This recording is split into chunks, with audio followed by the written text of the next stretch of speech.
You are listening to a True North Eager Beaver media podcast.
The True North Eager Beaver podcasts are proudly brought to you by our founding sponsors, the Miss V Mysteries from Corvid Moon Publishing, your source for science fiction, fantasy, and cozy mysteries featuring a broad diversity of characters.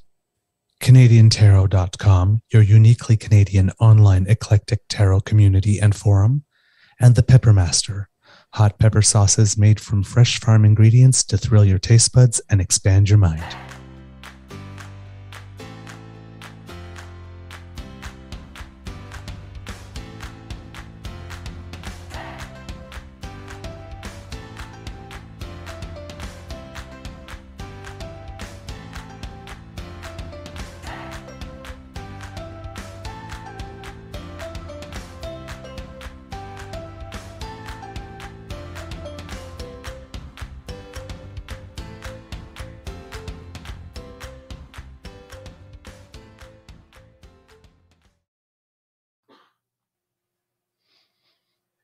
Well, hello.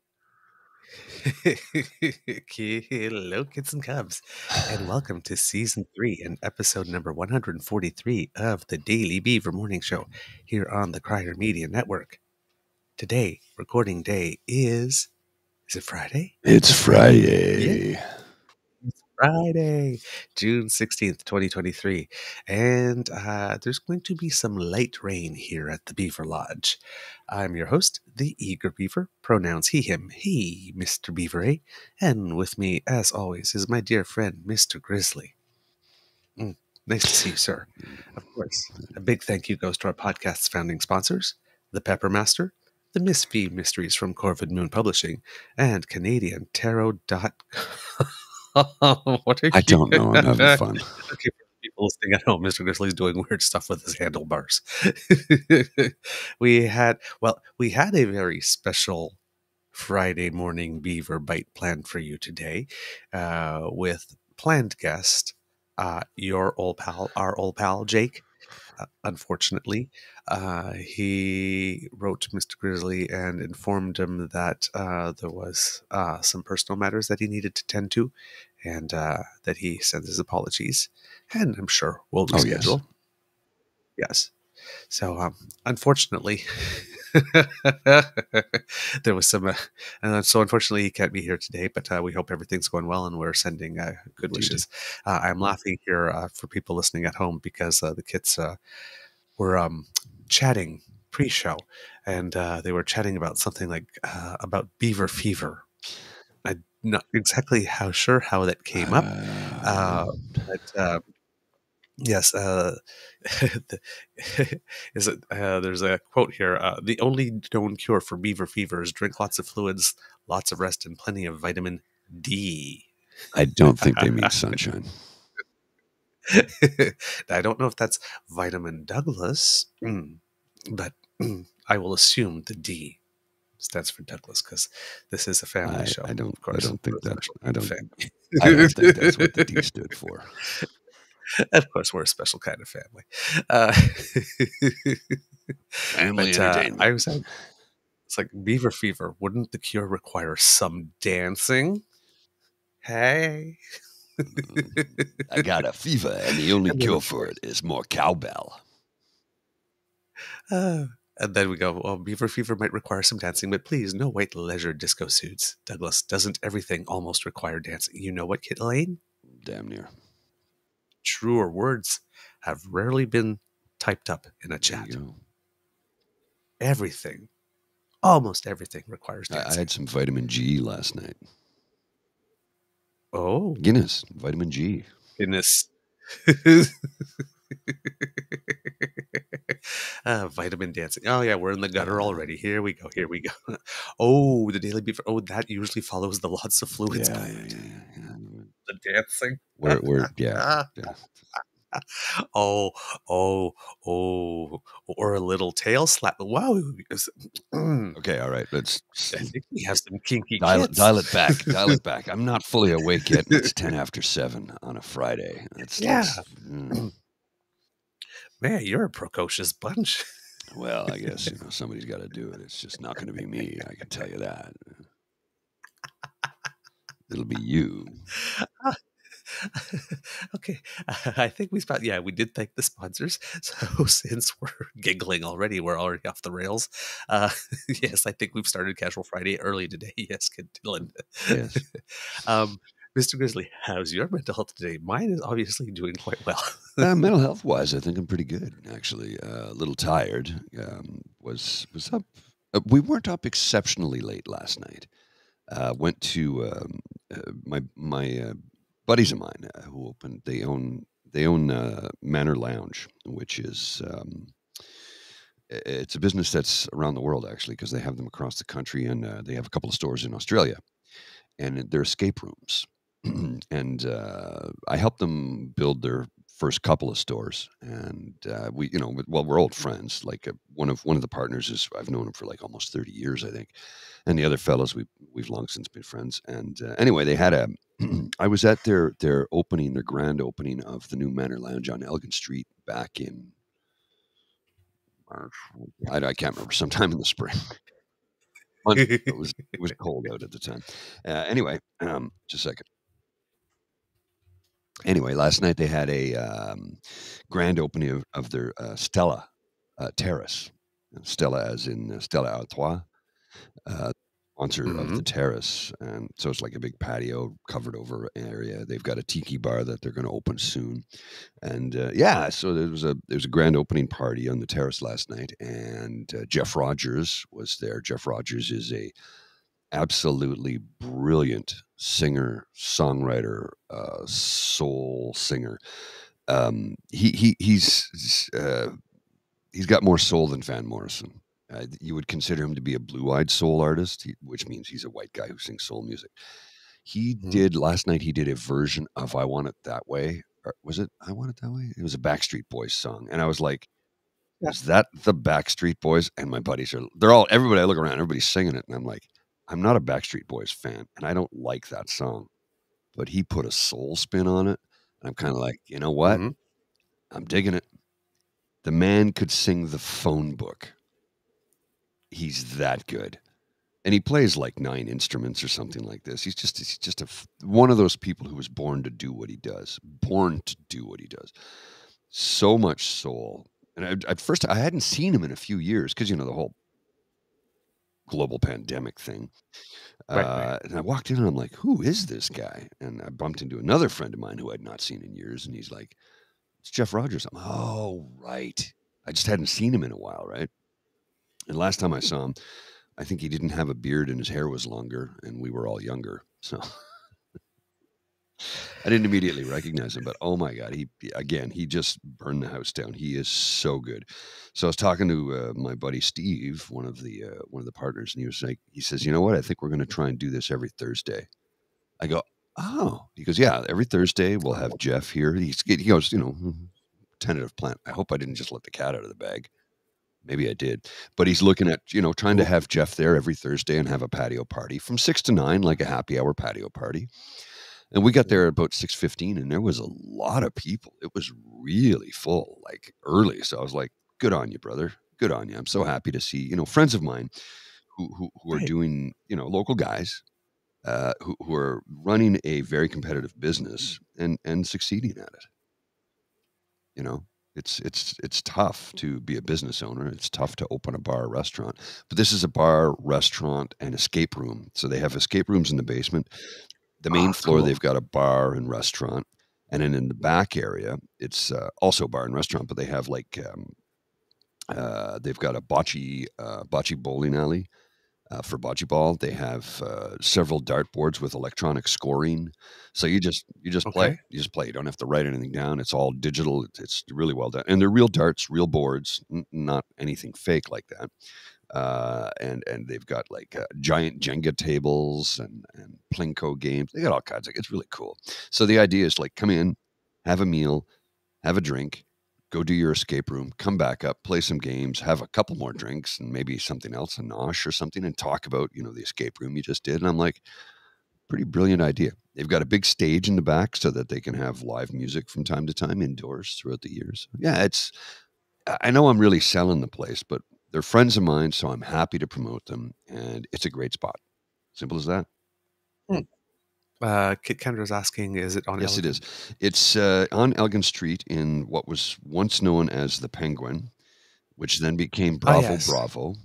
And then Yes. it was Hooley's for many, many years. And now it's called Manor Yeah, Lounge. it's sad when it was sad when the Penguin closed because it was one of the only medium-sized venues in That's the right, city. yeah. Yeah. Oh, got Kit Hugh going, all bars are an escape room. Well, there is some truth to that, yeah. Oh, the kids. We love you. My end, I had a wonderful meeting yesterday morning with Kit Hugh and Kit Connie. Oh, yes, yeah. Who the kids may recognize from the Rosie Project, and two other people. There are some developments. I won't spoil anything. Okay. But when Kit Connie comes back and is able to give us an update, oh my, Okay. are there developments? Outstanding. Yeah, I think the kits will be very, very happy with what's going on. And I'm not sure exactly what day it is because we never actually talked about it. But Kit Hugh either had a birthday or has a birthday coming up because we celebrated. Oh, I had myself on mute there. Sorry about that. Hugh, are you my age or a couple of years younger? I can't recall because I'll be 55. 55 on the 5th of July. So 5/5 on 5/7. I can't remember. So June 13th was your birthday. Okay. 53. Okay. Yeah. So 53. Oh, so the same day as my mom. Oh, wow. No wonder we get There you go. along. How cool is that? June 13th. Good eggs are born on June 13th. I know from personal experience. Well, I'm not going to argue with that. Yeah, the logic is unassailable. Indeed. I'm a mama's boy. Come on. I gotta Save the flavor saver. Oh, there's a campaign. I wonder if somebody would donate another $500 if Mr. Grizzly would keep it for another week. Oh, somebody's willing to do that during the show. If somebody's willing to do that during this show, I'll keep it for another week. But I really want to shave it off, and I know Bridget wants me to shave it off. She's sitting on the couch going, "Please shave it off." But if someone is willing to donate $500 while we're on the show, somebody donates $500 to a person or a group, donates $500 to Cornerstone Housing for Women, I will keep it for one more week. But this is the one time in my life I'm going to say, please don't donate. Please don't do it. I really want to shave this thing off. Stirring the pot. Come on, kids. But if somebody, Team Beaver, or if a person or a group donates $500 and sends us proof of their donation before the show ends today, I'll keep it for another week. I was going to shave it off on the show, but I will keep it for another week if you can show us that a group or a person has donated. Oh boy. Okay. Well, you know what? I think I need to get ready for this. This requires a special Kit Hugh. I will toss you 5 ounces of silver right now. Oh, for this, I need to prepare for the occasion I think this requires a little scent. And I believe Kit Jen is with us this morning, and this was a present. So maybe to conjure up some donations.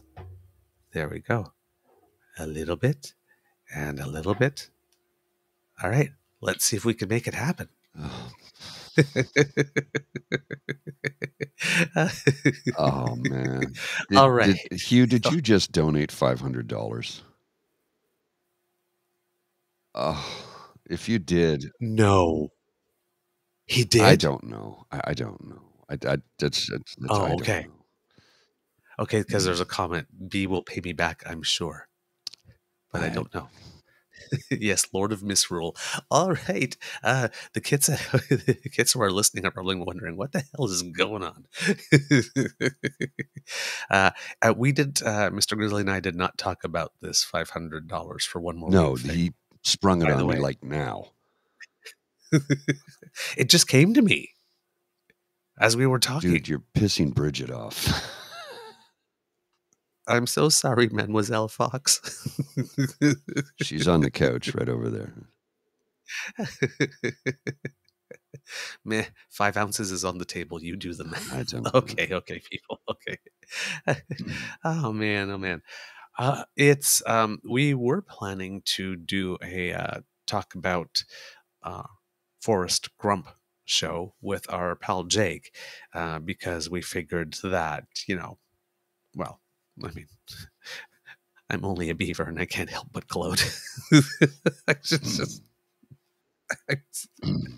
I'm so sorry, kids and kitties. I'm a very, very, very weak beaver. It's okay. You're allowed to do that. Yeah. So we do have some content related to that, and you know how everybody keeps on saying, just think of the most weird shit Yeah. that you can think of, and then like double it or something. Double it and add 30. That's the metric Okay. system, how you convert from imperial to metric. And you know what, though, when it comes to temperature, anything above 0, double it and add 30, you're only within a couple of degrees off. So you're really close. I know that sounds ridiculous because it's from Bob and Doug McKenzie, but literally if you double it and add 30, you're pretty close to the real deal. So like 22 degrees Celsius, double it, 44 and add 30, 74. What is 22 degrees Celsius in Fahrenheit? And let's just plug it in here. Fahrenheit, G-I-T. Fahrenheit to Celsius conversion. I got a conversion thing here, and we'll just put it on the screen and do the live conversion because why not? Why not, right? Okay. So let's go with 74, 23. So I said double it and add 30. So I said 22, double it, 44, and add 30, 74. So I'm off by 1 degree. Mm-hmm. So like I said, anything above 0, double it and add 30, and you're pretty close to getting the conversion. There you go. It's a couple of degrees off, but it's close enough that it will make sense to, so if you say to an American, you go, oh, it's 28, double it and add 30, and it gives them within 3 or 4 degrees what the actual temperature is. That's good shorthand. Yeah. All right. DM me and I'll e-transfer.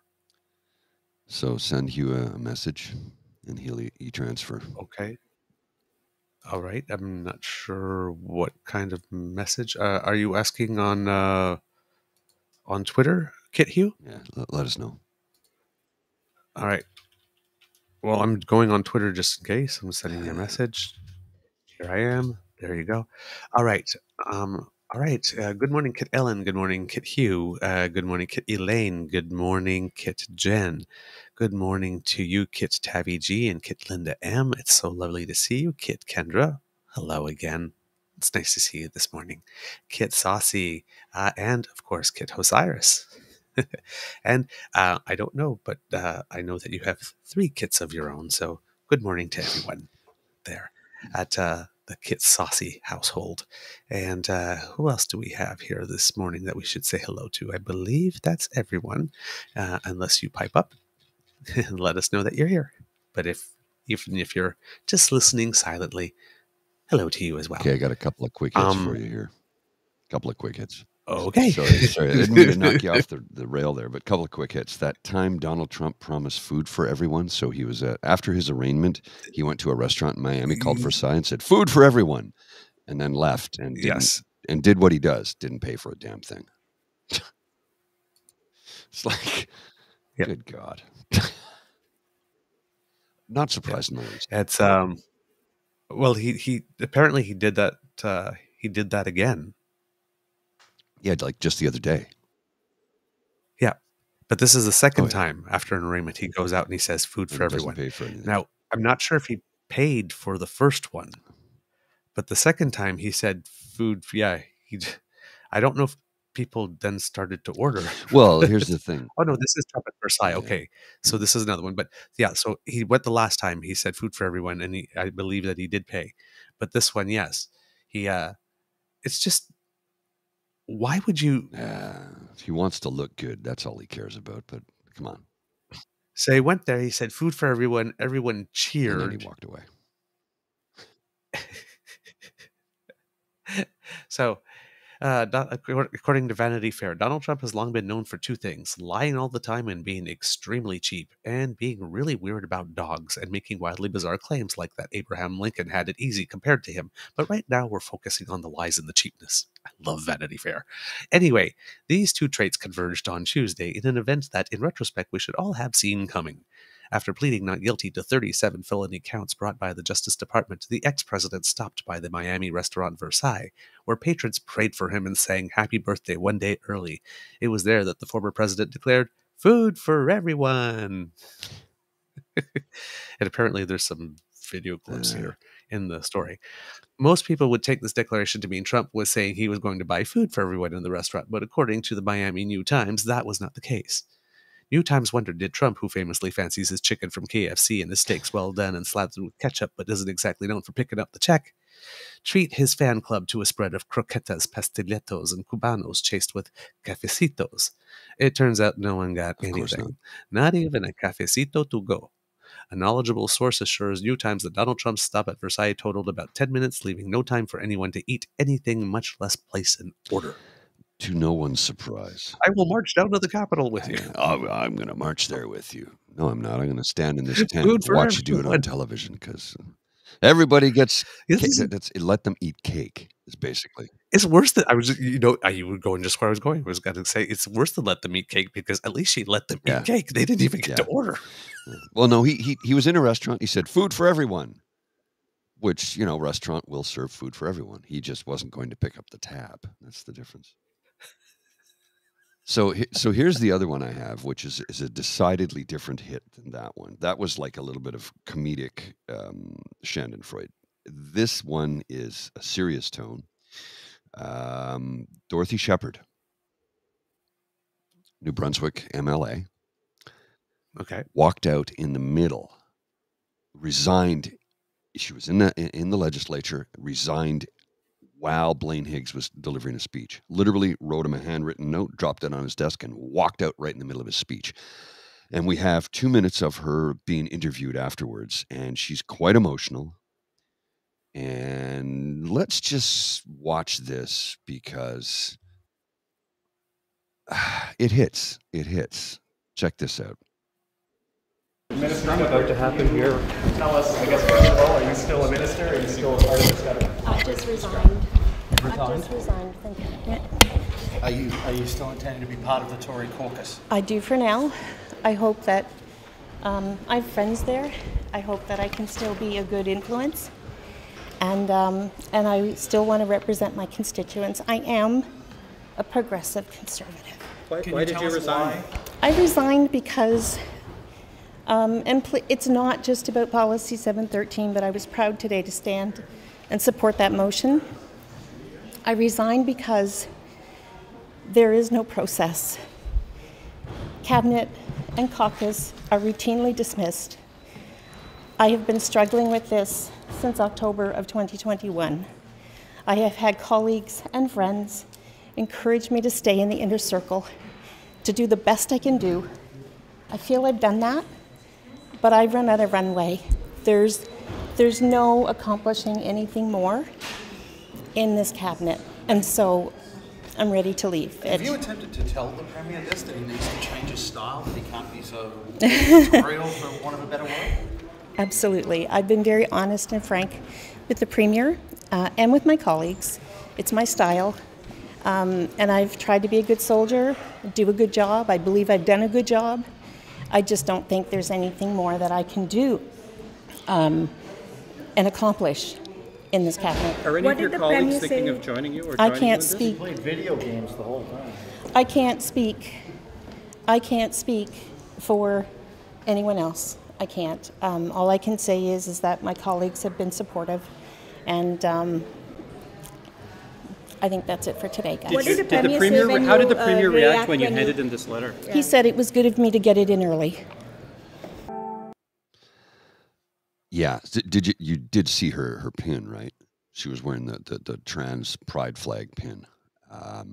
Again, a progressive conservative who said, "Nope, I'm out. I'm out.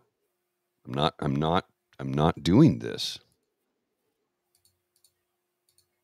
Wow. We have a copy of the letter here. You got it. Image of it. Short and simple. I can no longer, June 15th, 2023. no longer remain in your cabinet. I resign from cabinet effective immediately. Dorothy Shephard. That's it. Like, ma'am. And Jody Wilson-Raybould, take notes. Yeah.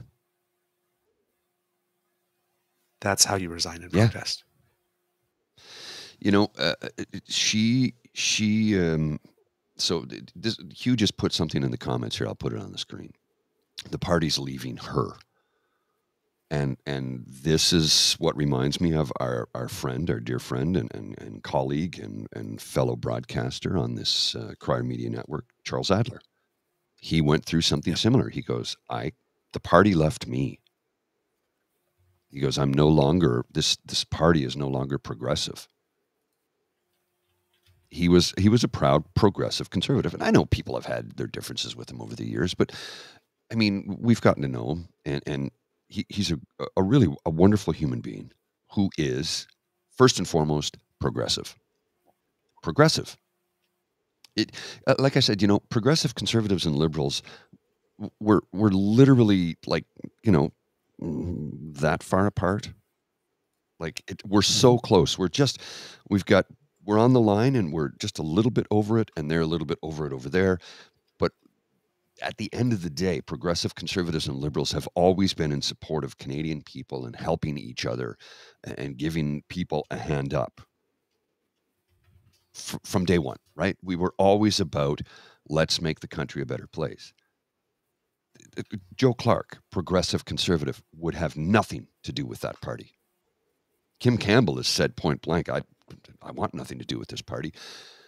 Even Stockwell Day, who was a reformer, Canadian Alliance, wants nothing to do with the party. When you lose Stockwell Day, like, holy shit, man. And I don't care for the man at all, but when you've lost him, it should tell you something. So with Miss Dorothy Shephard, the party has left her. They are not progressive. She's progressive. She says, I'm a progressive conservative. They're not progressive. I mean, this is an older white woman who has lived a life of privilege, you know, who realizes that there are people within our society that do not have the same privileges that she has. And she's going to damn well stand up for them. Which, that's my reason for being in this world, is I was born into privilege. It took me a long time to figure it out, because when you have it, you don't realize what those privileges and advantages are. When you were born with it, you don't know that you have it until somebody points out to you what you have, and you're like, I do? Well, of course you do. You don't realize somebody else doesn't have the same advantages in life, because when you have them and they don't have them, you don't see what they don't have. And you're going to have your daily struggles, whether it be financial or mental or physical, whatever the case is. But you're still given a chance to start a 100-meter race at the 50-meter line, is what it boils down to. I'm starting at the halfway point. I have no obstructions in front of me. A person of color has to start at the 100-meter line. I start at the 50-meter line. A person with a physical disability, you know what I mean? Like, I have all the advantages in the world, and I realize that. And here's a woman who has had a ton of it, who said, I'm out. I can't support a party that will not be progressive. I will not be regressive. So, ma'am, Miss Dorothy Shephard, full respect to you. Full respect to you. We should reach out and see if we can get her on the show. Yep, absolutely. Absolutely. Now, this happened during the context of an opposition motion. The initial version of the motion called on the Higgs government to reverse its changes to Policy 713, which sets minimum standards for safe, inclusive schools for LGBTQ students. Education Minister Bill Hogan introduced the changes on June 7th, and he said that there's an error or a typo in the article. Education Minister Bill Hogan introduced changes June 7th that he said make it mandatory to get parental consent before even using the chosen name and pronoun of a child younger than 16 in class. So basically, what is happening is if a child, when they're in school, and because they're hanging out with their friends and they're being their most natural and, you know,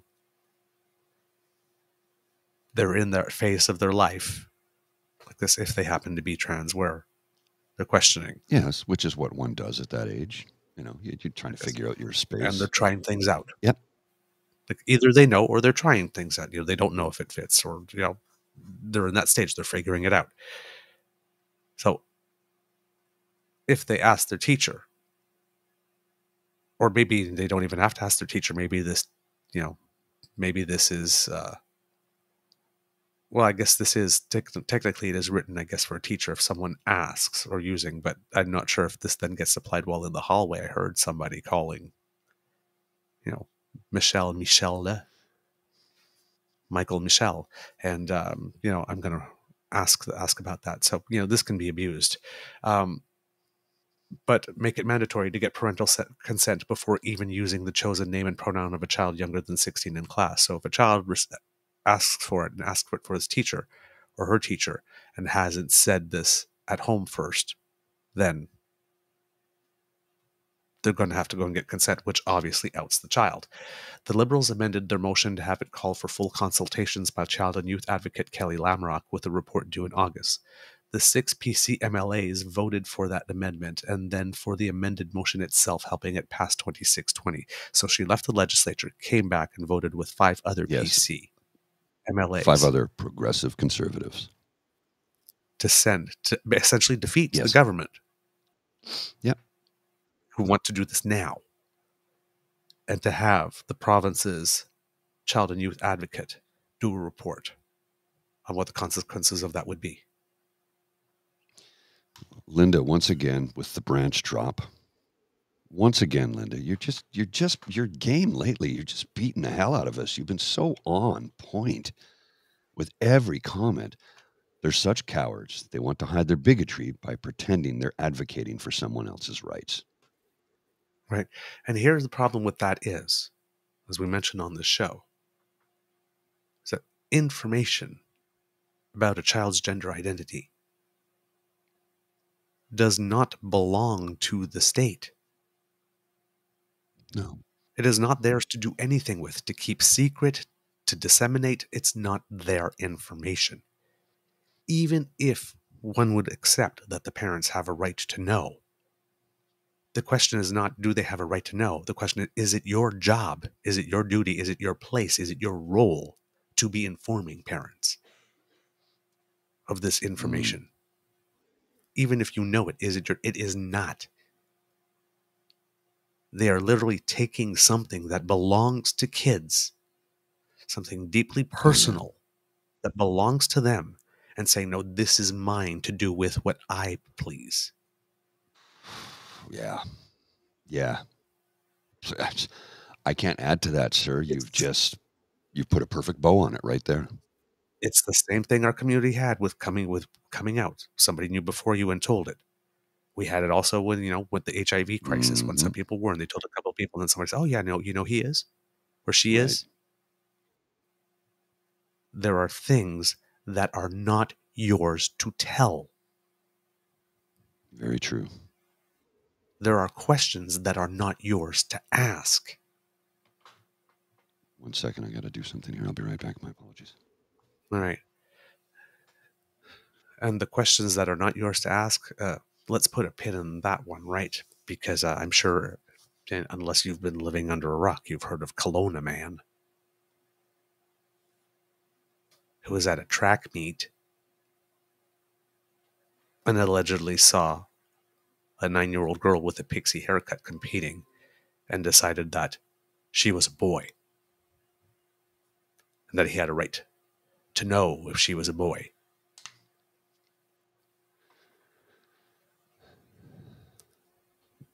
It brings us to the point where you have the wackadoodles going to children's sports meets now. Yeah. And saying, that's a boy. I have a right to know whether or not that's a boy. And you have to take steps in order. You got to show me some papers, or you got to maybe do an inspection. They really are obsessed with the genitalia of children, aren't they?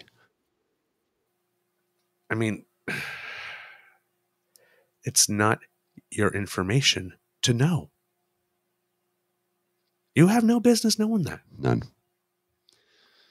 What happened to... You certainly don't have any business to be demanding to be shown papers on well, demand. And these are always the ones who scream about freedom the most, right? They scream, freedom, freedom, freedom. I'm like, aren't you taking someone's free choice away from them? That's not freedom.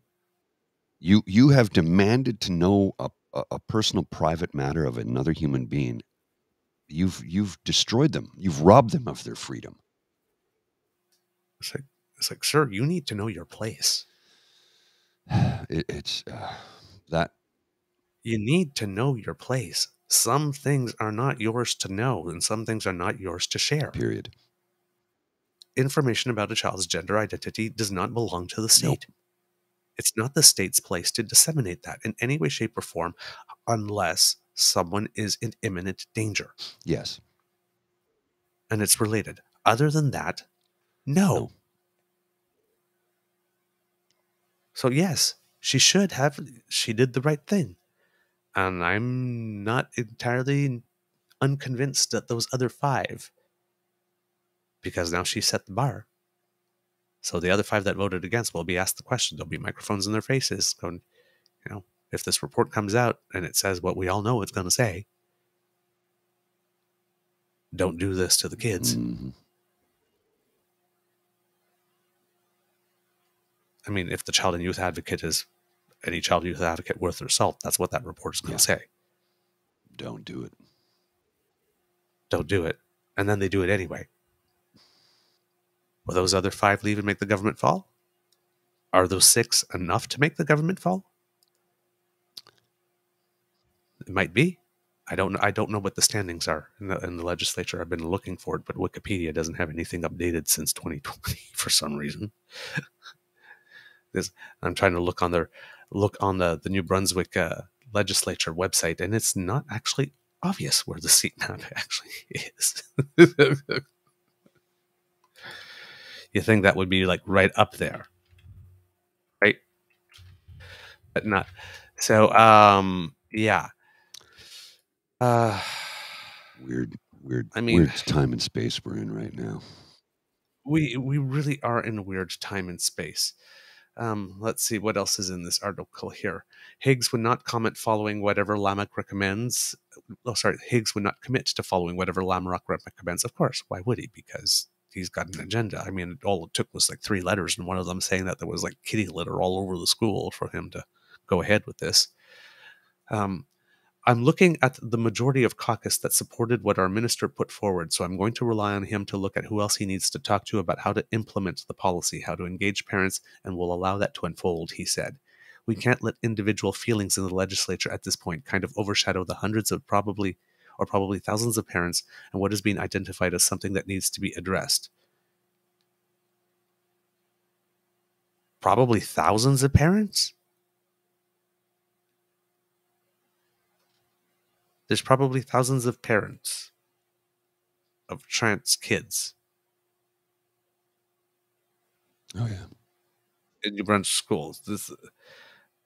And what is being identified as something that needs to be addressed by who? By who? That answer is just bullshit. Oh, he No, did no, it? no, no, no. That's just from Bridget. Oh, that's Yeah, from Bridget. she's like, Okay. Yeah. Wow. And if a child says no to involving their parents, they should be referred to a school psychologist or social worker to come up with a plan to include those parents, minister said. So we're going to invite other adults in to pressure you to inform parents after you've said no. how? This is just After you've said no. And if a child says no to involving their parents, they should be referred to a school psychologist or social worker to come up with a plan to include those parents, not to come up with a plan to go forward with what's in the best interest of a child. No, to come up with a plan to include those parents.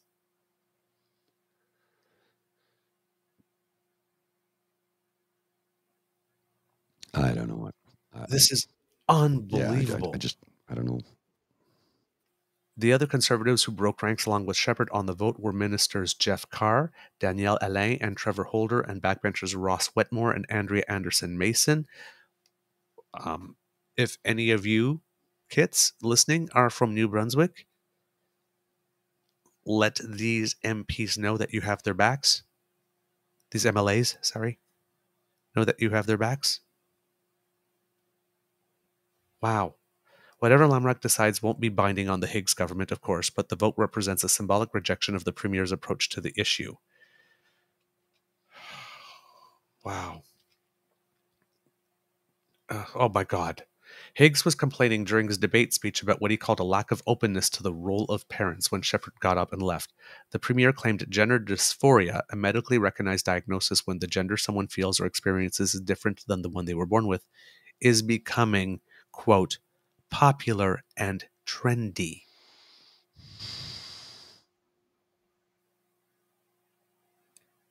Premier, it's not a fad. It's not a fad. It's people being their authentic selves. It's people feeling comfortable enough to be their authentic selves. Why do you have a problem with this? Why do you think this is a problem that needs addressing? Kids are finding out who they are. Yeah. Let them. This is not hard. It's not any different than anything you guys experienced in your generation. Kids hit an age where they find out who they are. They just have more freedom to find out who they are and be who they are earlier in life now.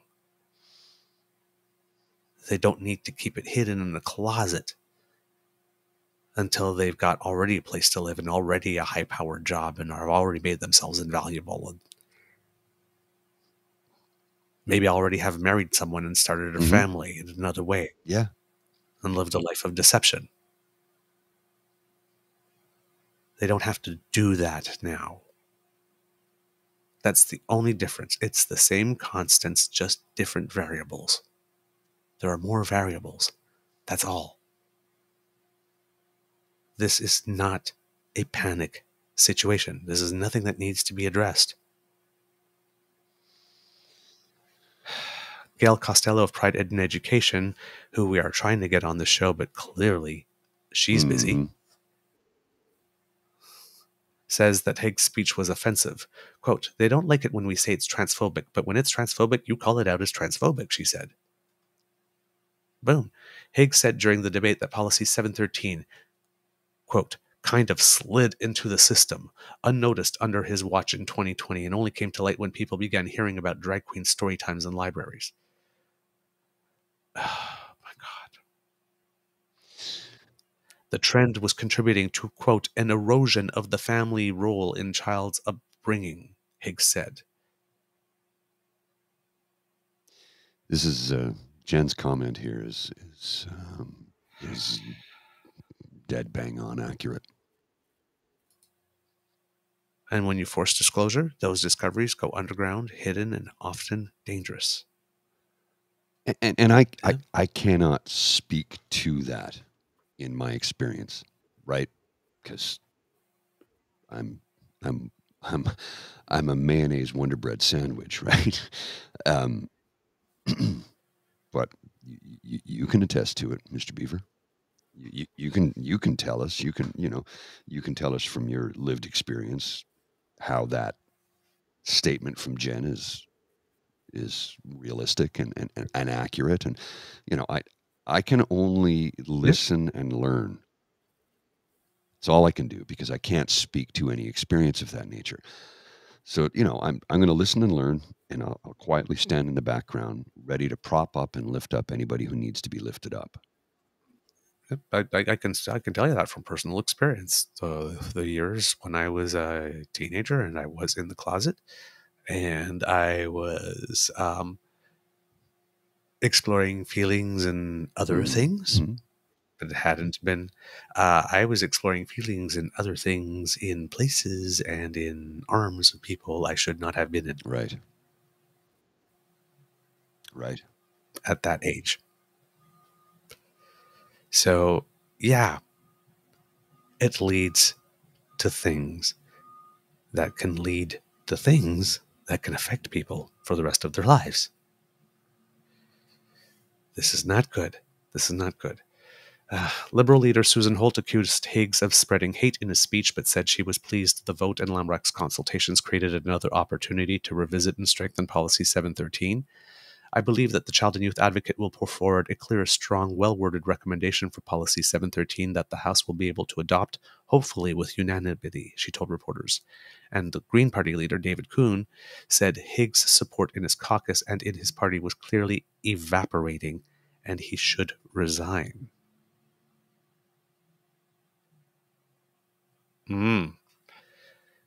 So this is leading me to think that maybe it's a thin majority and the support of the Greens is what has been making it a more solid majority. Yeah. I'll try to look for it more at one point when you get on a roll there, Mr. Grizzly, to see if I can find more on the legislature and what the party standings are, to see how much danger or not he is in. Because if it's a slim majority, he might not be voted out by his own caucus, but somebody might try to. I don't know. I guess he would invoke a confidence motion on himself either. I don't know how they're going to get rid of it. How they'd get rid of him. But we'll see. We'll see what happens. I guess some that with a series of bad poll numbers and that type of stuff. I don't know. We'll see. We'll share quickly here. Just give me a split second, and I'm going to share something. No, you'll like this. You're going to trust me. You're going to love it. You're going to love it. I would not lie to you. It's a joyful, loving, happy thing. You're going to love this. I promise you. It's so worthwhile. So James just tweeted this out a moment ago. He has a new addition to his household. Oh. Oh my God. Kazzy the kitty. Oh my God, that's so. Oh, I want to pet. Yes. Oh, what a pretty kitty. Right? How awesome is that? Oh, wow. Wow. Yeah, here we go, Miss Sadeka. Not everyone. Wow. Okay. Gee. Wow. Not everyone who thinks they might be stuck in a body remains feeling like that. Sometimes it just takes life experiences to realize what they love about themselves and others. Kit PNC Bio. It's unbelievably cruel to force kids to recon with sexuality at your pace. Jesus Christ. Kit Saucy. The church is slowly losing its foothold in the Maritimes. We still have assholes trying to do burnouts on the rainbow crosswalks. The town repaints them every time. So I remember. Oh, we got one more from Miss Sadeka. I will say, as a mom of 2 teens, that questioning who they are has come up a lot, but you love and support them unconditionally, and they will figure it out. We all question our bodies and our teens. Boom. So much wisdom. I just, you know, sometimes I'm left speechless. I'm just, you know, this, again, I've said this a million times. We're in the strange timeline. We're in a very bizarre, strange timeline. And I don't know what to make of it. You know, and I've been a little overwhelmed and exasperated by all of the bizarre terribleness that's going on in the world. And then you see somebody like Dorothy Shephard, who takes a stand and makes a stand. And basically, in the most polite woman of a certain age, white woman of a certain age way, flipped off everyone. Basically said, up yours, screw you, I'm out. This shit is terrible and I'm not supporting. You know, she in certain ways, she crossed the floor on that one, right? Yeah. As did other members of the legislature who voted the way they did.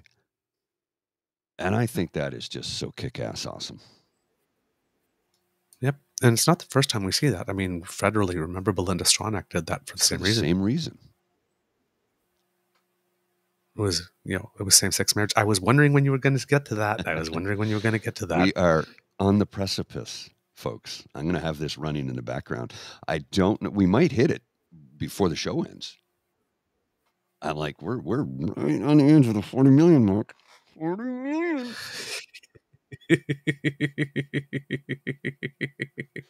And then it just keeps ticking up, right? I'm like, that is so cool. Wow. That's so cool. Look, I got to show you this, Please. Mr. Grizzly. This is ridiculous. I'm actually on the site of the Legislative Assembly of New Brunswick. Okay, I'm just going to put this up here in a sec. There we go. Legislative Assembly. No seat map. Purpose and history, references, notices, members, current members directory, speakers, find my MLA, no seat map, legislation, House business. There is no question period, current members, recently, there is no seat map. That's from the homepage. Strange, isn't it? It's really, really weird. That's like kind of, I don't know, man. It's kind of like basic information that people would look for, and from what I can tell, there's also no search function on the site.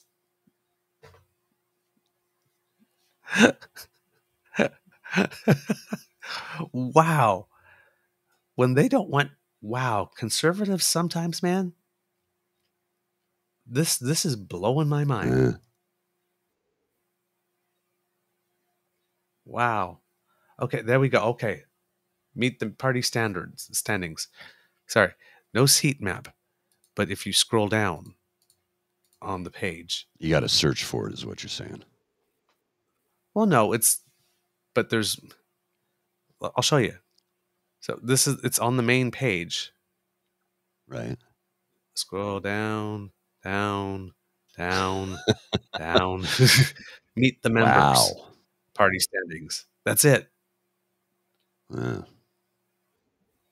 Huh. Wow. Okay. So yeah, it's 29 for the Progressive Conservatives, 16 for the Liberals, 3 for the Greens, and 1 independent. We don't know how that person stands. So yeah, 20 and 30, 46, 49. That's that would be enough. Yeah. To fall the government, to bring it down. That would be enough. Yes. Wow. Okay. So, things may be getting juicy. things may be getting juicy. Okay. We'll keep you. Again, who says Canadian politics is boring? It's not. All right. Back to Ronald Rump Roast, because the articles, they just get better. They just get better. There's this one, Mr. Grizzly, from Talking Points Memo. Go ahead. Rudy Giuliani used a female alias in emails about plan to overturn the election.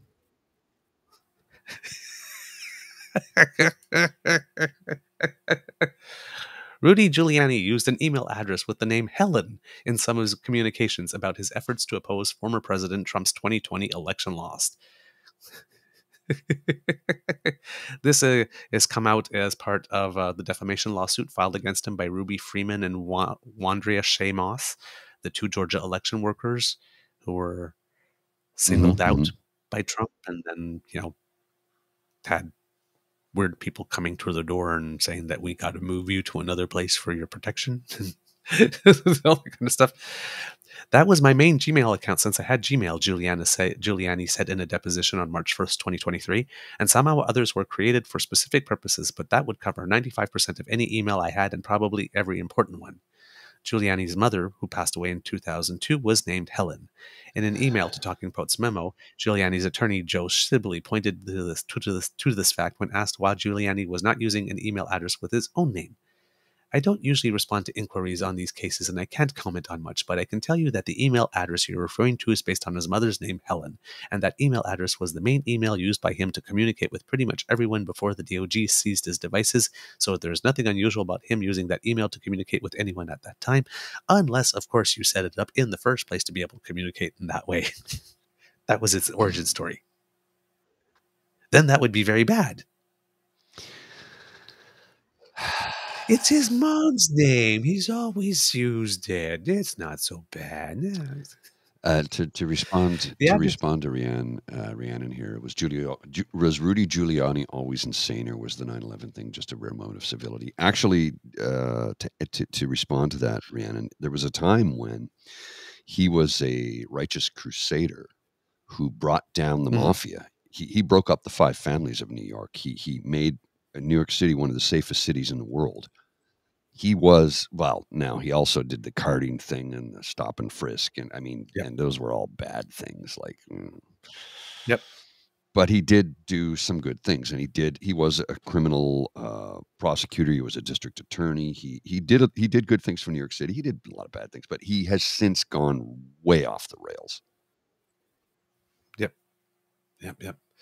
The address also appeared in the lawsuit against former Trump White House Chief of Staff Mark Meadows that was filed by the House Select Committee investigating the January 6th attack.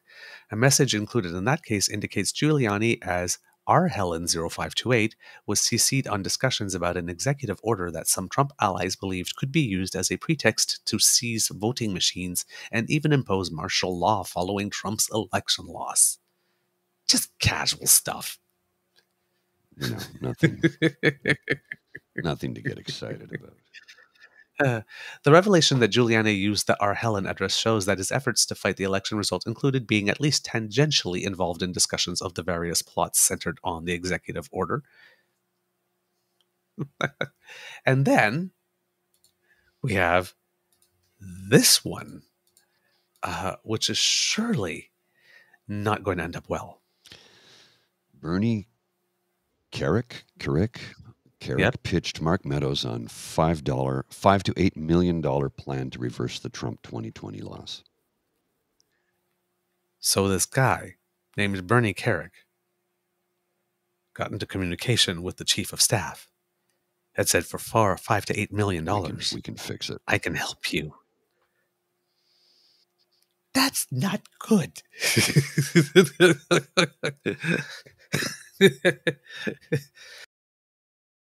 I don't know much about this law thing, but I think that's not good. I want my guy to win, so here's what I'm going to do.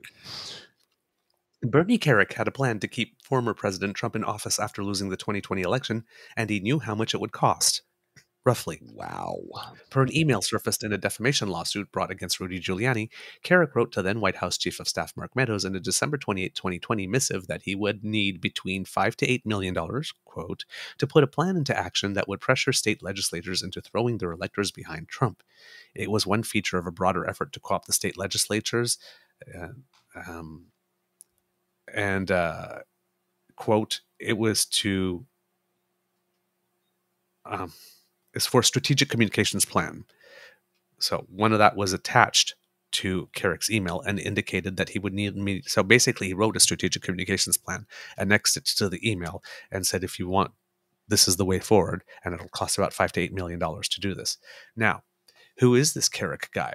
Carrick is a longtime Giuliani, surprise, surprise, confidant who served as commissioner of the New York City Police Department during Giuliani's mayoralty. That time where he, to lower the crime rate and the stop and frisk and all that kind of stuff. Yeah. So you heard that? Oh, yeah, Mr. yeah, I was Grissom? listening. Okay. Right. So thanks to a recommendation from Giuliani, he went on to serve as the interim interior minister of Iraq during the country's occupation by U.S. forces.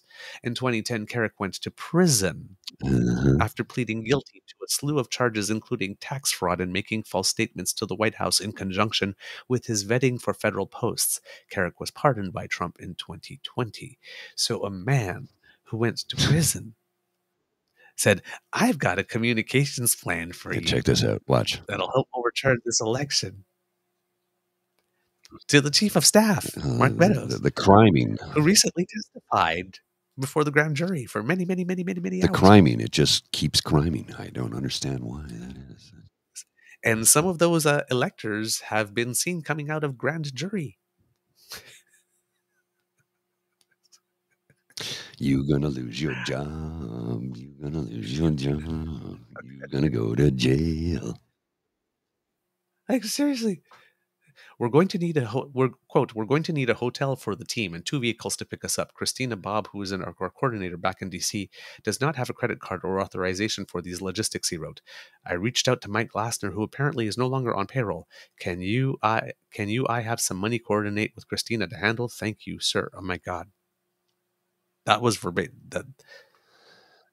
And Christina Bob's name coming up there is kind of interesting because she was one of those 2 Trump lawyers who whose names or didn't want to sign the boxes with the FBI. It's like the first 2 lawyers we heard about that in the first few days were Evan Corcoran, who now can't be Trump's lawyer because, well, he recently had to testify in grand jury against him, and Christina Bob, who was the first to say, I did. No. Those things, this is what he told me. I'm not. So, yeah. No wonder Trump's having trouble finding lawyers. No kidding. Oh, man. Wow. This is not good. No. Oh my God, jeez. It just gets worse by the minute. Right? It really does just get worse. Now, here's the thing that's interesting about this is that in this discussion, when you're hearing all these Republican talking points, you have to remember that Trump is not being charged with taking the documents. No?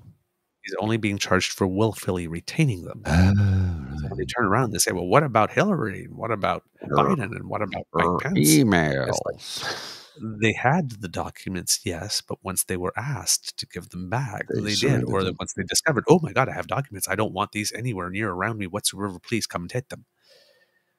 But Trump, he was like, documents? What documents? We don't have documents. Oh, what? Oh, well, here are some documents. Okay, no, but we have no more. Oh, what? Oh, you're gonna, oh, no, okay, well, here we go. Oh, subpoena. Oh, okay, yeah, here are a few more. Oh, you're coming to look. Okay, we're just gonna like scatter about like 30 over here in this thing. And okay, now you got them all. Hey, gee, did you find anything? Are you okay, guys? Really? Okay, oh, we're good. Yeah, okay. Oh, what? Oh, being indicted?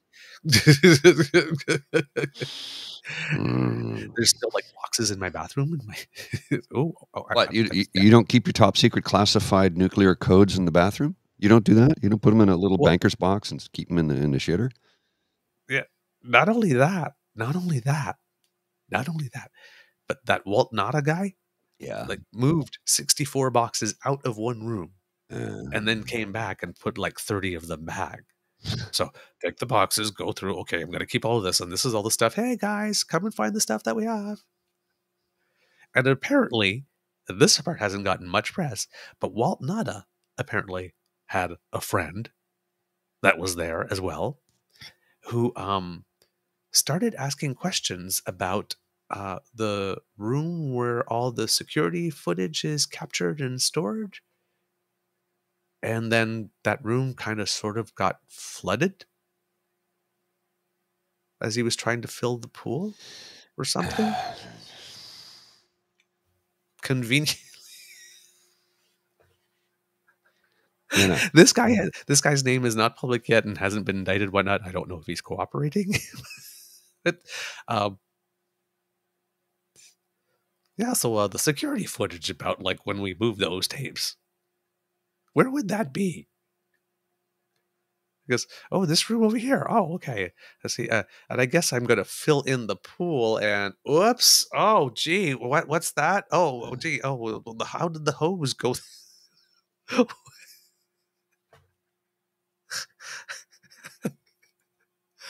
I am. With every other detail, does anybody doubt that there is a trap door somehow to what's underground on that first hole at Bedminster, and there are some nightlights down there, and he's reading documents? Is there any doubt that he buried some documents with her? not in my mind. Well, here's the thing. Here's the thing, right? So here's why we know he's buried documents with her. We don't know, but No. Here's why I know. Okay. He buried her on his golf course in a casket. She was cremated. You don't bury ashes in a casket. She was cremated. Not know that bit. Yeah, she was cremated. So here's the thing. He filled it full of secret documents and buried it on his golf course. And he did it on his golf course because he gets a tax write-off. Oh, shit. It's like, I almost said something that would have got me in hot water. I'm not going to say it, but every now and then I have this thought of, we have some specialized people in this country who in the Canadian Air Force, Canadian Army, who are world record holders. It's at the things that they do. And every now and then I was hoping they could apply their special skill set to, No. So I said I didn't say that. I had a thought. Oh, Kit Billy Rogers is with us. Hey, Billy. Yeah, Billy is. We're talking about you earlier. Yeah, what's going on, brother? Yeah, there you go. Good seeing you last night too. So yeah, this Trump stuff, and then Frumpy is probably disappointed in the number of protesters that showed up to support him and me at Miami. I think that they asked for, they had prepared for up to like 50,000, I think, people. Mm. And they got between 500 and 2,000, which is not negligible. And that could do a lot of damage. But the throngs did not come out for him. And once again, I have to ask, because the former president left the courthouse without any restrictions. And again, I'm wondering, where can I sign up for that kind of witch hunt? Because for this type of crime, it's pretty typical to have restrictions such as house arrest, ankle bracelet monitoring, being banned from using the internet or meeting with foreign nationals or leaving the state, having to surrender your passport, and in his case, grounding his plane. These would all be reasonable things to do in this situation, and none of that has happened.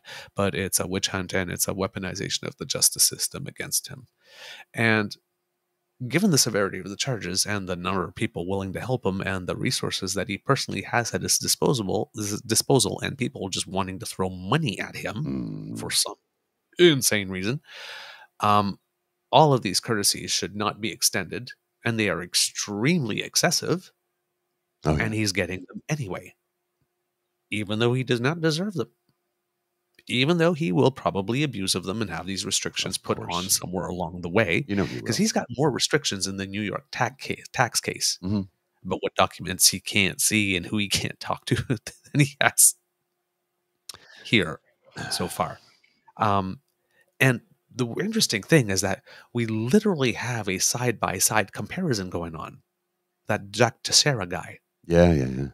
the guy that was playing video games, Yeah. yes, he's detained right now.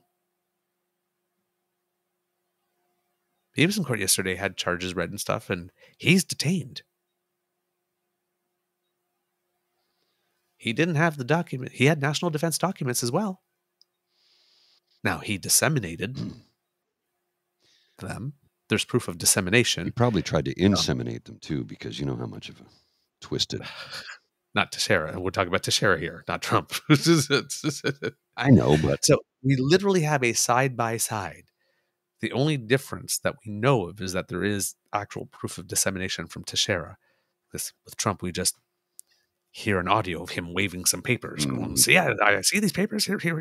Like, I didn't want to go to Iran. I didn't want to go to Iran. Look here. Yeah, see, I have this document here. I can't show it to you, but if it says right here that it was Millie that wanted to send me, not right. The documents were left in the ballroom so that everybody could go to the Mar-a-Lago National Secrets Library, because they have a mimosa and just sit on the edge of the stage and rifle through them if they wanted to. So, I mean, don't come and tell me dissemination didn't happen. He's walking. That Teixeira guy's in jail. He's getting kid gloves. oh yeah. All right. It's just, oh man. It's terrible. I mean, I know why they're doing it too, right? Oh, yeah, Because of everybody's course. going to cry and complain and all that kind of stuff. And, so the least that they can do is if they make the case, it's like, we did everything. We did dotted all the I's, crossed all the T's, teeted them with kid gloves. It doesn't matter. They're going to whine anyway. They're going to whine for the sake of He whining. really needs to have the full justice experience. Oh yeah. We should go a little bit further, and not just the full justice. How about, usually when somebody gets put into a position like that, we have to do the full body cavity search too, right? I'm not going there. They do. I like When you the go to prison, they do that though. Yes.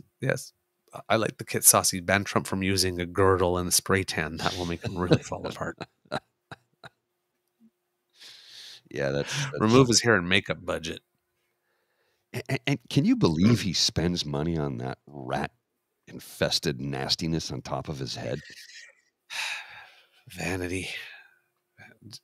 Just shave it off, man. So years ago, he ranted on about, because he was friends with Michael Jackson, and he ranted on about Michael Jackson, who had surgery after surgery after surgery to the point where his nose fell off, right?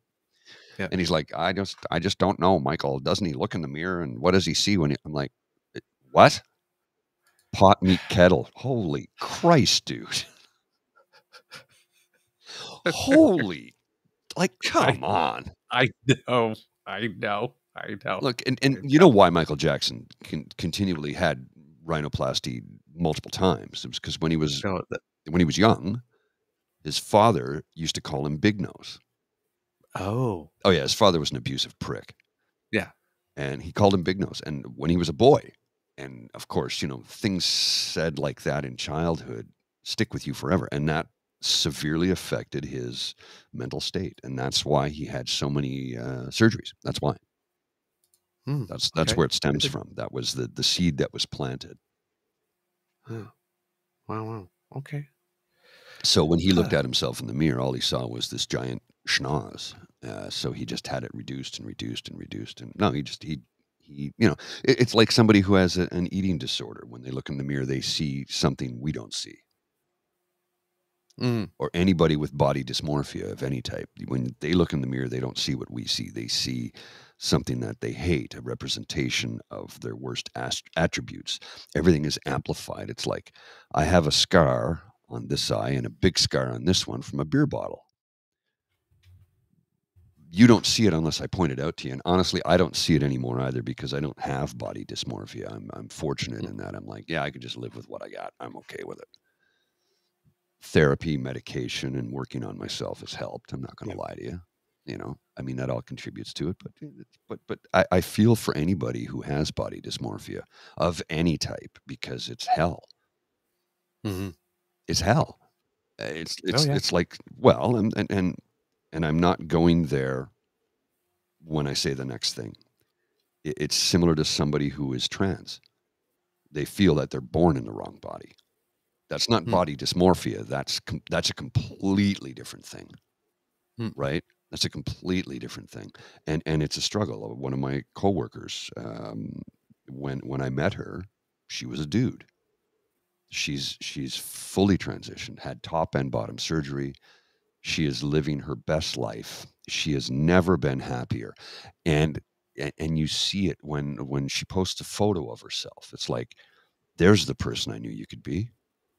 There's a happy person there. I see it. I see it in your eyes. I see it in your face. I see it in your smile. That wasn't there when I first met you. That dead person, that person who no longer exists, was never happy. Now I see a happy person. Now I see somebody who is living who they were meant to be all along.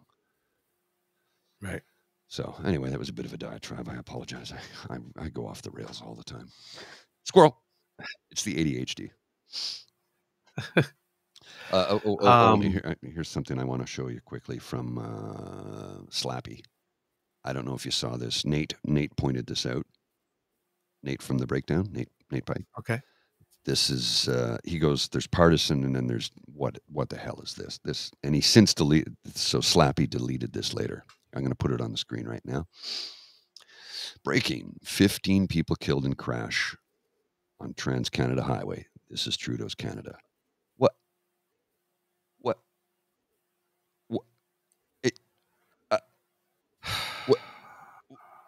What the hell?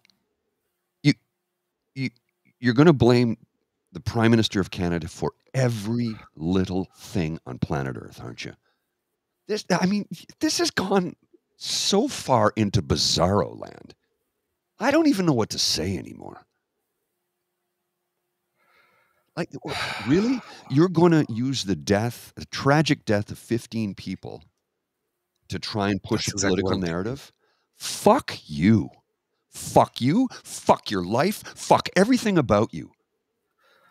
Okay. Like, Jesus Christ. I don't.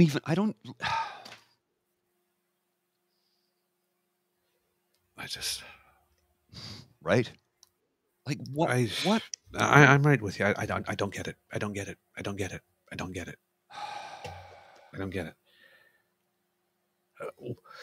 Here's the thing I don't understand. What does that add to your life? When you do that, how does that make your life better in any way? How does that comment make anyone's life better in any way? I'm guessing that's why you probably deleted it. But I mean, just what kind of person must you be to have a place in your soul? How much do you have to hate yourself? You think that number one is a good thing to do, good thing to write. Once you've written it, seen on your screen, you click tweet, and you put your name and your face to it. Yeah. How broken must you be? Obviously, very broken. That tweet's a cry for help. Oh yeah. Like, it's a cry for help from one of two ways. Either that person's really broken, or this is really an act, and they say, "Oh my God, I just went too far and I took it off." But like this, but if that's the act you're playing, that's the trade that you are applying, you're broken in a whole other way. To even come up with that thought, like what? Net pain seen by you. How does that even come into your head? This is not normal. You are not normal. You need more therapy than I do. I say that to people all the time. Like, you're broken. You need more therapy than I do. And they go, oh, you're in therapy? Of course I am. Of course I am. I know I have problems. I'm trying to make myself better. I'm being proactive. I take medication. I meditate. I practice what I preach. And I go to therapy. This is the worst mass casualty traffic event in Manitoba history. And it evokes everything that was evoked with the Hummel Broncos bus crash. Yeah. Except this time it was seniors going to a casino. Yeah. Rather than kids going to a hockey tournament. I mean, just it's ridiculous. They're ridiculous. He is going to, and I'm surprised it hasn't happened yet, but he is going to piss off the wrong person. One day he will. It's going to happen. I'm not advocating for it. It's the law of averages. I'm not advocating for it. Okay, please hear me out. I'm not advocating for it. But when you push and push and prod and push and poke the bear, eventually the mouthy guy at the bar has someone knock his block off. I mean, you're astounded the number of years someone can go on being the nasty mouthy guy at the bar without getting his block knocked off, but eventually the nasty guy gets his block knocked off. Eventually. And again, I know, because I dated the nasty guy at the bar for 4.5 years. We're not advocating for so it. Like, I'm just like, how do you have all your teeth? Seriously. We're not advocating for it. Okay. I need everybody to understand. We're not advocating for that at all. Look, and here's the thing, right? And I'm gonna get right down to it here for a couple of minutes. This is off the politics for a few minutes, if you will. Everybody who watches this show or listens to this program knows I'm an advocate for mental health, knows I'm an advocate for positive mental health, and working on myself and suggesting to others that you can work on yourself too, whether you choose therapy or medication or meditation. That's neither here nor there. What is important is that you're trying to better yourself. On my ASMR YouTube channel, I have said time and time again, your politics, your religion, your views on those things are not welcome here. In that space, I don't care what your views are. In the ASMR channel, I don't care what your views are. I have that channel to try and help as many human beings as I can, which means you could be a Nazi piece of human garbage. But if you come to me with a mental health issue and you want to talk or you want to try and work it out, you're welcome in that space, because that space is to help as many people as possible, right? This individual needs therapy, probably medication, and definitely a friend or two. Because to go to where he went and type something out like that and release it for the planet to see, there's severe mental health issues going on there. And I say it all the time when it comes to Theo Fleury. Guy needs help. Somebody get the man some help. And he pisses me off. And I'll type something out and don't hit send. I get it out of my system. I'll type it out, go, you stupid. And I don't hit send, and I walk away. I walk away from the keyboard because it's like, it's not going to help things, Paul. Let it go. And that's how I sort of get my frustration out. I write it out. I don't hit send. I walk away. I hit delete. We're good to go. This person needs help. They need help. And do I like no, I can't stand this person. I can't stand this person. And I know this person, this Mark Slapinski, Slappy, is going to get himself slapped in the worst possible way for continuing to say the worst possible things imaginable. And he's trying to Alex Jones. I don't want to see it. I don't want to see it. I don't.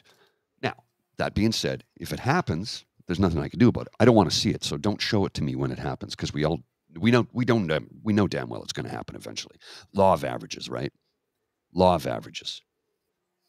But the person needs help. And you're right, he's trying to Alex Jones the thing. It's like, why would anyone on earth aspire to being like that man? I don't get, especially when you see where he's ended up. Yeah. He's on the hook for $1 billion. $1 billion. Like somebody, like hate ages people. Alex Jones is like what, 45? He's 10 years younger than me. Is he 45 or 43? Hate ages people. Hate and anger destroys a person from within. And I'm not getting hippy dippy trippy. Let's, but hate destroys people. It destroys lives. It destroys your life. It destroys everyone around you. And this guy, he needs help, man. Somebody get that man some help. If there's anybody in the world who has any love for that man, please get him some help. Get him some help before he gets seriously hurt and in the process destroys 2 lives, his and the person who harms him. It's going to happen if he doesn't stop. And I don't want to see it. That's my rant for today. Your one rant? You know I've got more in me. That's the main focus today. Oh, man. All right. Boy. All right.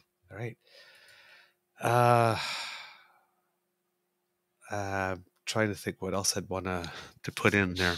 There's just so much stuff. Third rant of the day. I'm like, was it? I didn't know. I haven't been able to get into a groove at all. Sorry, man. It's Friday morning. An hour and a half.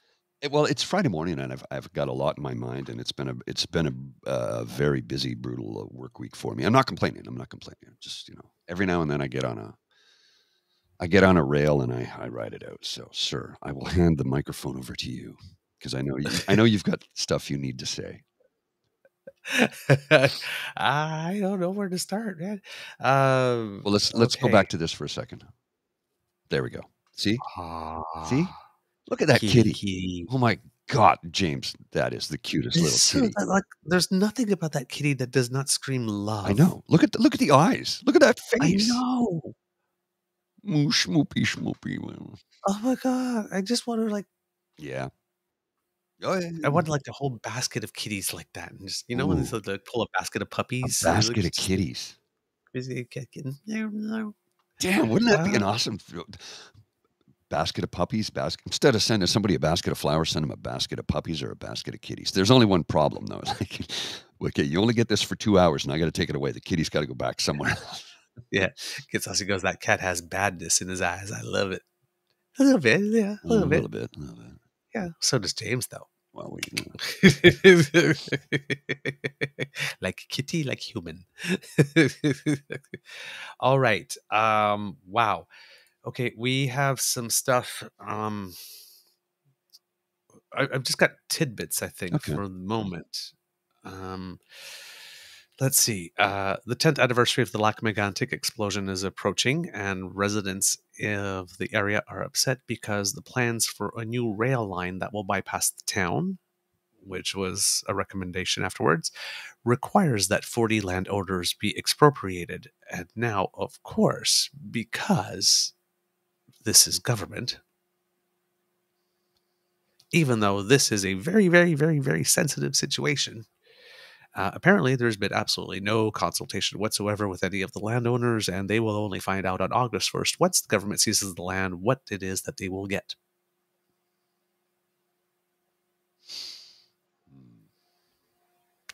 Yeah, that's not stellar. No. Seriously. Things went boom. Things went boom. In great part because the government decided that they only needed one person. The conservative government at the time decided that they only needed one person for an entire train. Now, the land is being expropriated in order to make that recommendation happen. In a town where things went boom, where a lot of people died. They say, yeah, we're going to need this land, and yeah, we are not going to talk to you at all about compensation or anything. And, you think this is the kind of situation that would say, you know what, here's the compensation, and here's a little more. And we're terribly rather sorry than rather than we're coming for your land and you'll get what you get. Somebody in that office who's running that program is lacking EQ. You think? Lacking EQ. This is the kind of stuff that gets people really pissed off and upset because it stays with them. And that's the stuff, when you're talking about things in politics that you could explain to your grandma, Mm-hmm. it's stuff like that. This is the stuff that makes certain governments lose certain ridings and lose certain areas for like 5, 10, 15 years, a whole generation. This type of stuff. This is the stuff people remember. Oh, yeah. Oh, yeah. Ooh. And we have a Kit Donna Marie. Yeah, she's joining us saying, "Morning, Polly." Hey, Donna. That's how a you new doing? name for us. Yeah, we've been friends for a long, long time. Welcome to the Beaver Lodge. Glad that you're here. There's also a report that's been an independent report that's been done into a situation of very big toxicity at the University of Prince Edward Island. And it has ruled that management has been seeming to contribute to it rather than eliminate it. Quote, "This is a report that says identify what needs to be burned and burn it down and start again," Ooh. said Jenny Lidwell, chair of PEI's Advisory Council on the Status of Women. There's bullying, there was harassment and intimidation going on. Just terrible stuff. It was a 112-page report by the Toronto law firm Rubin Tomlinson, and said that the university failed to create a safe, respectful, and positive environment for staff and students. And this review was ordered in December 2021 following allegations of misconduct against its former president, Ala Abd El Aziz. Now, the president was accused of making inappropriate comments. It doesn't include details, but there was a review conducted, and it seems that he had been brought back, preserved in his position, and then more allegations came back, and then he was finally let go. I don't have the quote. I heard it on the radio, on podcasts I was listening before I came on this morning. Didn't have time to note it down. But the premier of Prince Edward Island, Dennis, just drew a blank. I don't know. I was going to say Shapovalov, but he's the tennis player. Yes. I'm sorry, his name just escaped me totally. But Dennis King, the premier had progressive conservative premier, probably the only actual progressive conservative anymore, because Blaine Egg surely isn't anymore. His reaction was what you would typically expect. Yeah. Because we need to put these things in place and make sure that we create an environment that's safe and all that kind of stuff. I wish I would have had time to grab the quote, because it's just like, this, we need more of this, we need more of this. But it is going to, it seems that the premier is accepting all the recommendations of the report and is very enthusiastic about wanting to implement them. So maybe there will finally be some resolution with regard to that.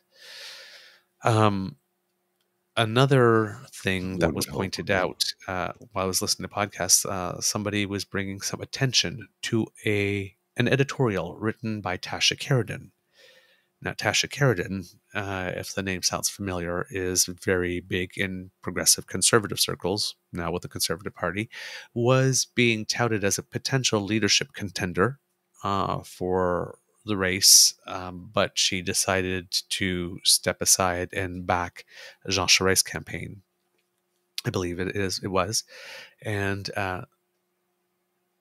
well, you'd think that she was more moderate, but 3 weeks ago, she had an editorial that said Trudeau lost the right to criticize Italy's PM.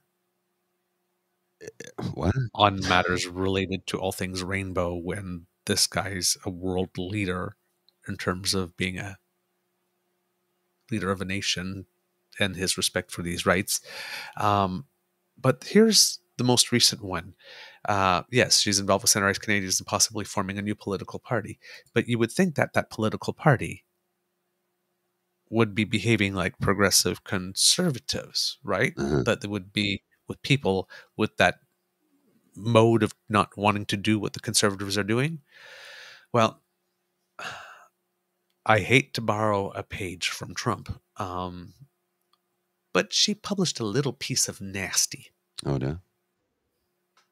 and I'd like to bring it to your attention. Okay.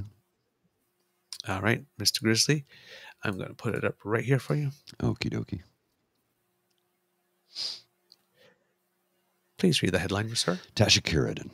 Trudeau must resist politicizing Supreme Court more than he already has. Excuse me? What? Trudeau's Excuse me? appointments so far have been overtly political. What? Excuse me? What is she going on about? Uh-huh. It gets better. This week, the Canadian Supreme Court is one judge lighter. Justice Russell Brown, appointed by Prime Minister Stephen Harper, retired in the wake of a misconduct investigation by the Canadian Judicial Council. Brown allegedly had engaged in harassing and disorderly conduct at a resort in Arizona. Brown's counsel vigorously disputed this as a concocted social media smear, but the justice chose to step down because he felt that a protracted investigation serves, quote, nobody's interests, the court's, the public's, my family's, or my own. Once Brown's seat is filled, 6 of the court's 9 judges will have been appointed by Prime Minister Justin Trudeau. And as anyone following the United States Supreme Court knows, Jesus. Our Supreme Court is different. No, that's not what she said. No. Knows even one judge can make a big difference. The death of Liberal Justice Ruth Bader Ginsburg in September 2020 allowed then-President Donald Trump to appoint Conservative Amy Coney Barrett just shy of his electoral loss in November. Her appointment created a right-wing majority on the court, paving the way for the overturning of Roe v. Wade and the ensuing passage of state laws rolling back abortion rights, which we are not fearing whatsoever here. Trudeau's appointments veer in the opposite ideological direction, but are just as political. Malcolm Rowe is the first judge from Newfoundland and Labrador. Sheila Martin is a strong advocate of reproductive choice. Mohammed Jamal is the first Supreme Court justice of South Asian descent. Michelle Obonsawin is the first Indigenous justice. Oh, yes, so political to have a court that reflects The country? Canada. Does she work for that new radio station? You know that new radio station? CUNT Radio Country. She works for that station, doesn't she? Taking the O out of country 24 hours a day. So the death. Okay.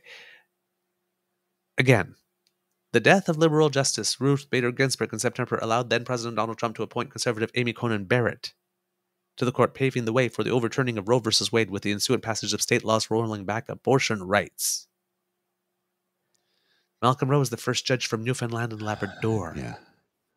The first judge from Newfoundland and Labrador versus overturning Roe versus Wade. It's like not even on the same scale. The first Indigenous. They're in different galaxies. Just from South Asian. It's like it's not even.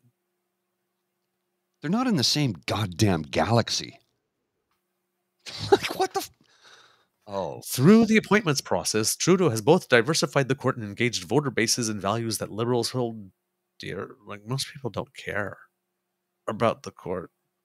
I bet you 97% of Canadians wouldn't be able to tell you that the first Indigenous Supreme Court justice. I couldn't until you told me just now on this podcast. I couldn't have told you that. I didn't know. And we covered it on the show when it happened. And see, right. And I like it's That's what I'm telling you. in and out of my head. Why?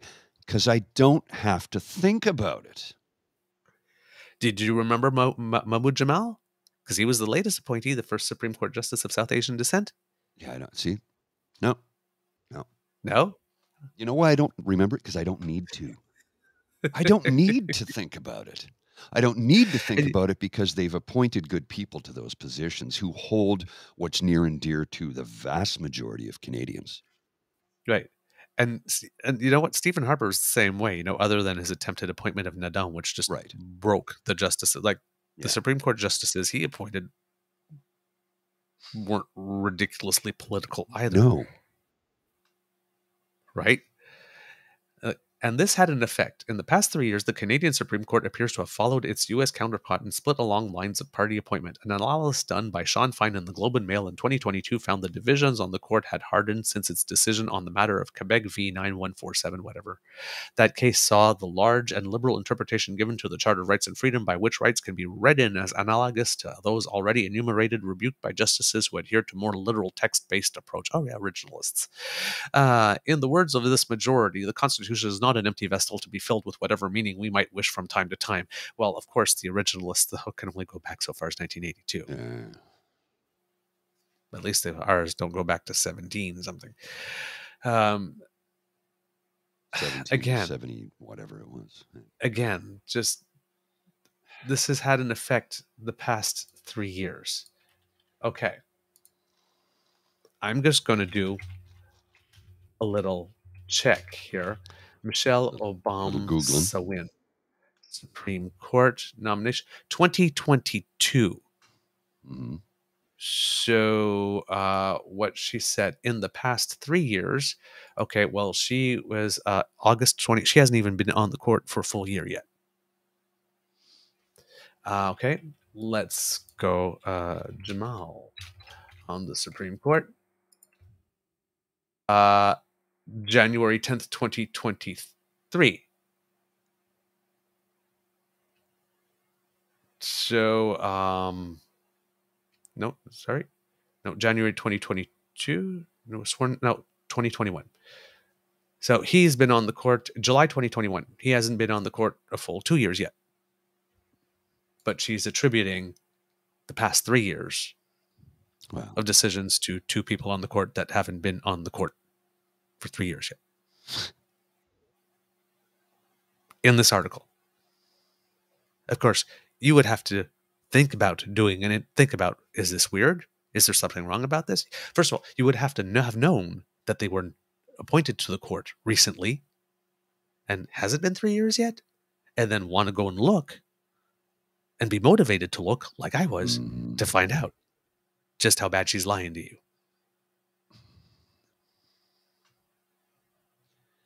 She's attributing 3 years of decisions to 2 Supreme Court justices that have not been on the court for 3 years yet. Rhiannon's nailed it right here. They're just making fodder for people in Canada who know just enough about American politics but nothing about Canadian. The Chads and Karens who want us to be America. Yep. This is a case of a little bit of knowledge is a dangerous thing. Right? Because you know a little bit. The Charter was enacted to protect civil liberties, to safeguard the individual from the power of the state, but the Charter also gave justices great power to make law as well as interpret it. That view was articulated by Trudeau's most recent appointment, Justice Obonsawin, who in her application stated, quote, "A judge must continuously interpret the Constitution as a living and breathing document that is reflective of the beliefs and aspirations of generations since its original implementation. A living tree approach is one thing, planting entirely new trees is another. The current bench will now be composed of an even greater majority of Trudeau-appointed justices." Yeah.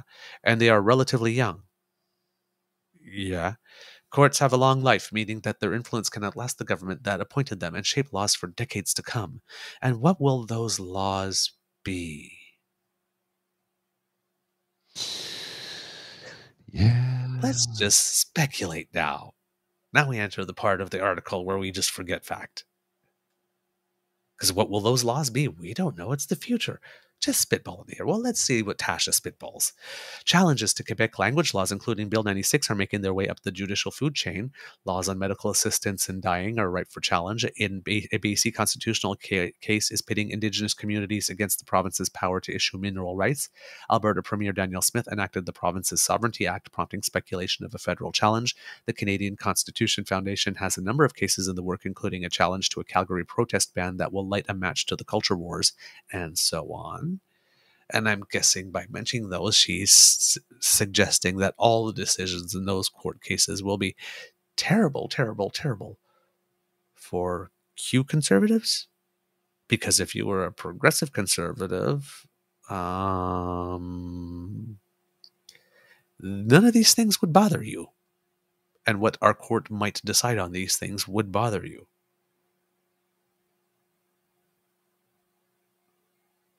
If Bill 96 comes to the Supreme Court, do you really think that the Supreme Court is going to say that, yeah, sure, go ahead.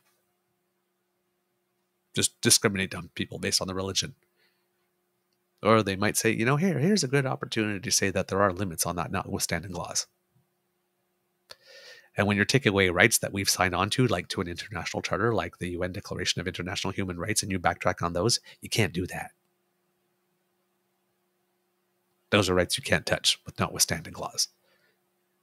because we have an international treaty that kind of overrides that. Right? So other stuff, for example, though, hey, you want a sign in Quebec, you want twice as much more French or letters twice as big, have at it. It's your party. Cry if you want to. But you can't work for the government if you happen to be living an authentic life and are wearing a turban or a kippah or a hijab,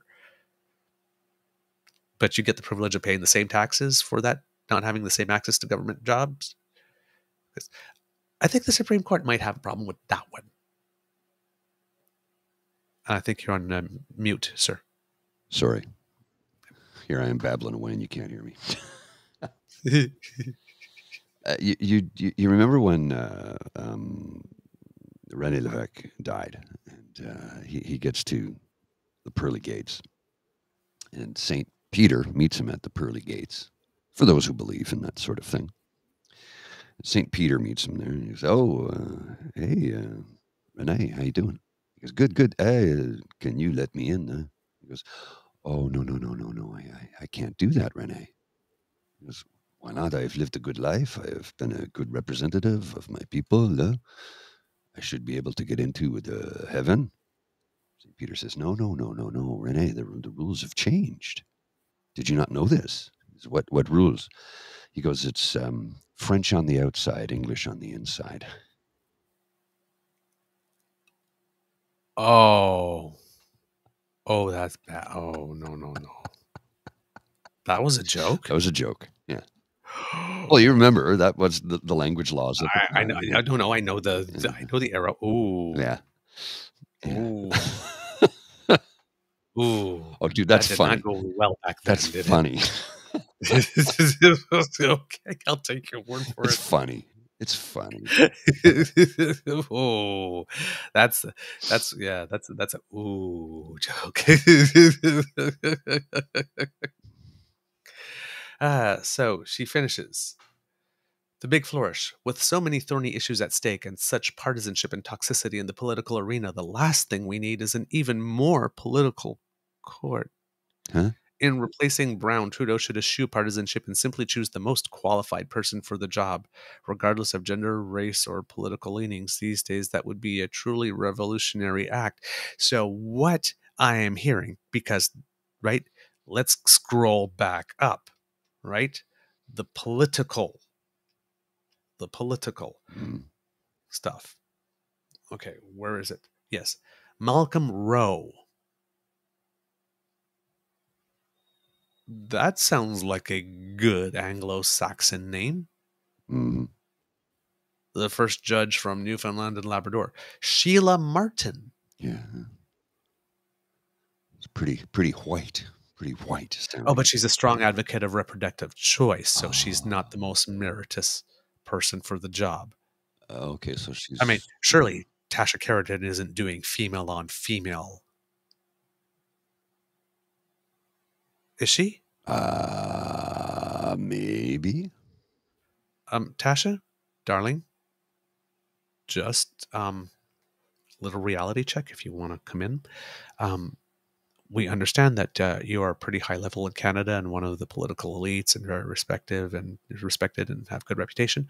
But Sheila Martin, I keep on, yes, and Michelle Obonsawin are Supreme Court justices. Yeah. They're slightly more accomplished. Okay? Slightly more. A little bit. Just a little bit. Yeah.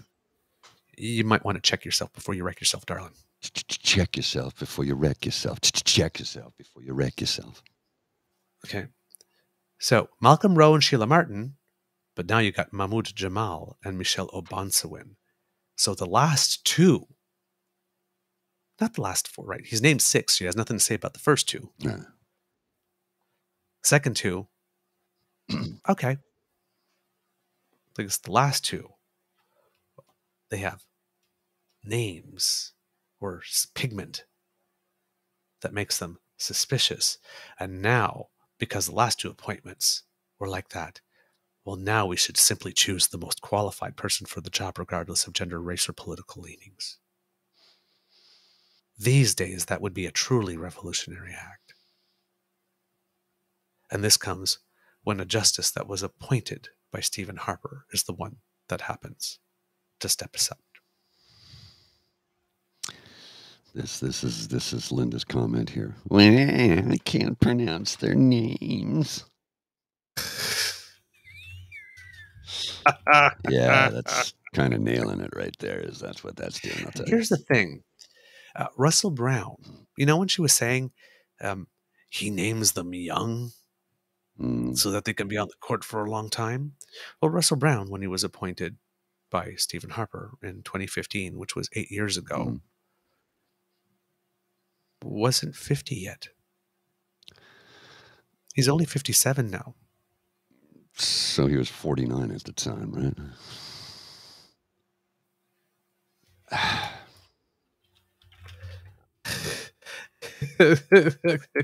Michelle Obansawin. Mental gymnastics. Take a look. Come on, Wikipedia. There we go. Born 1974. Okay, so she is young. Oh, yeah, she's 49. 48, 49. So about the same age. Yeah. Close to. When Stephen Harper. Okay, let's see. Again, mental gymnastics. Simone Biles would be like, I'm not going to attempt that maneuver. I'll kill myself. The greatest gymnast that's ever gymmed, ever in history. No one will ever surpass what she was able to do in our lifetime. So much so that she's created all these new moves they won't let her do in competition because nobody else can do them. If she was a white woman, I bet you they'd change the rules on that. But that's just, but she wouldn't attempt to do these mental gymnastics because Malcolm Rowe, the first of the 4 judges, assumed office in 2016, so 7 years ago, at the tender young age of 62 or 63. That's funny, eh? When you just take the time to actually look up at the stuff that they say. Sheila Martin assumed office 2017. 2017? That's 6 years ago at the tender age of 61. Yeah. But but apparently he likes some young. Yeah. 61. All right, for shits and giggles, Mahmoud Jamal. Let's see. Appointed 2021. Okay. 55. He's 55, 56 now, so maybe 53. Yeah. Children wet behind the ears still. Just came right out of the chute. All of them, except for Obansawin, are older than me. Yeah. Yeah. Yep. Her arguments falling apart so fast, it's ridiculous.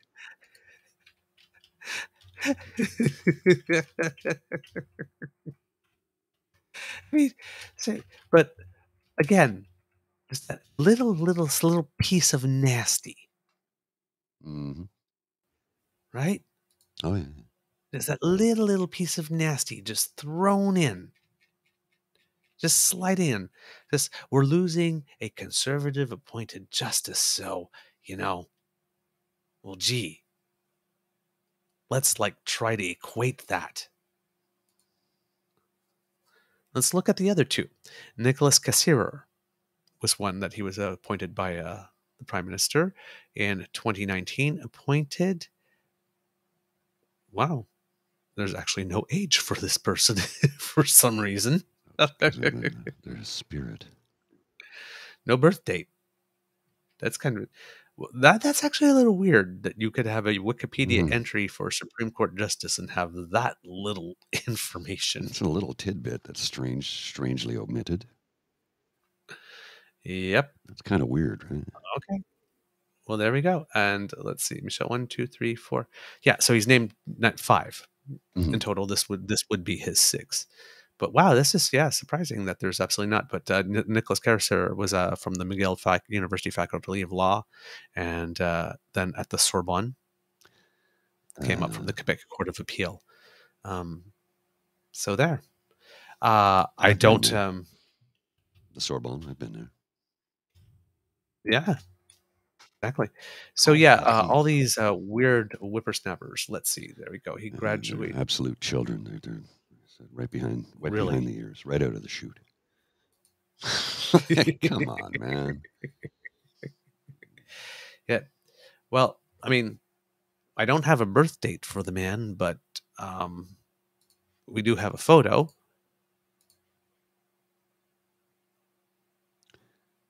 So he's not a child. Doesn't strike me as a... Probably a little older than I am. Yeah, probably older than me. Yeah. Ah, man. These people. So they will literally say anything. They will literally say anything. Of course they will. Doesn't matter how true. Doesn't matter. Like this. Hey, we're replacing a Supreme Court judge. Let's just say that Trudeau's all his appointments have been political because they come from Newfoundland, or one is Indigenous, or one was born in Kenya, or you know, that strange, far off, exotic place, the island of Newfoundland. Half an hour later, they live in a different time. I don't even know what to say, man. Oh my God. I was hearing a story the other day on a podcast about some young person. They were talking about when they were young and they had moved to Newfoundland, and the teacher says, okay, we have some people that have arrived from Canada. Please make them feel welcome so that when they go back, they can say how Newfoundland children are really nice. What? What? I'm guessing that might have been pre-1949. Must have been. Or maybe shortly after, and, you know, yeah. more loyalists. Oh, man. Okay. What else do we have for you today? This is a really good statement from Linda. None of Trudeau's appointees got drunk in Arizona and followed a group of women around. I cannot argue with that. I think this is time for some synchronized tea drinking. Hang on a second. Let me just get that. I got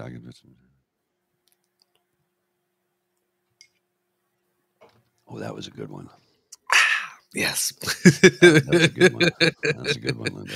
Thank you for the tea kit, Linda. Appreciate that. A great deal. All right. Couple of a bit of a wild.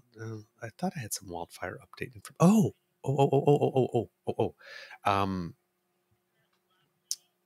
There's a war going on between Facebook and the government.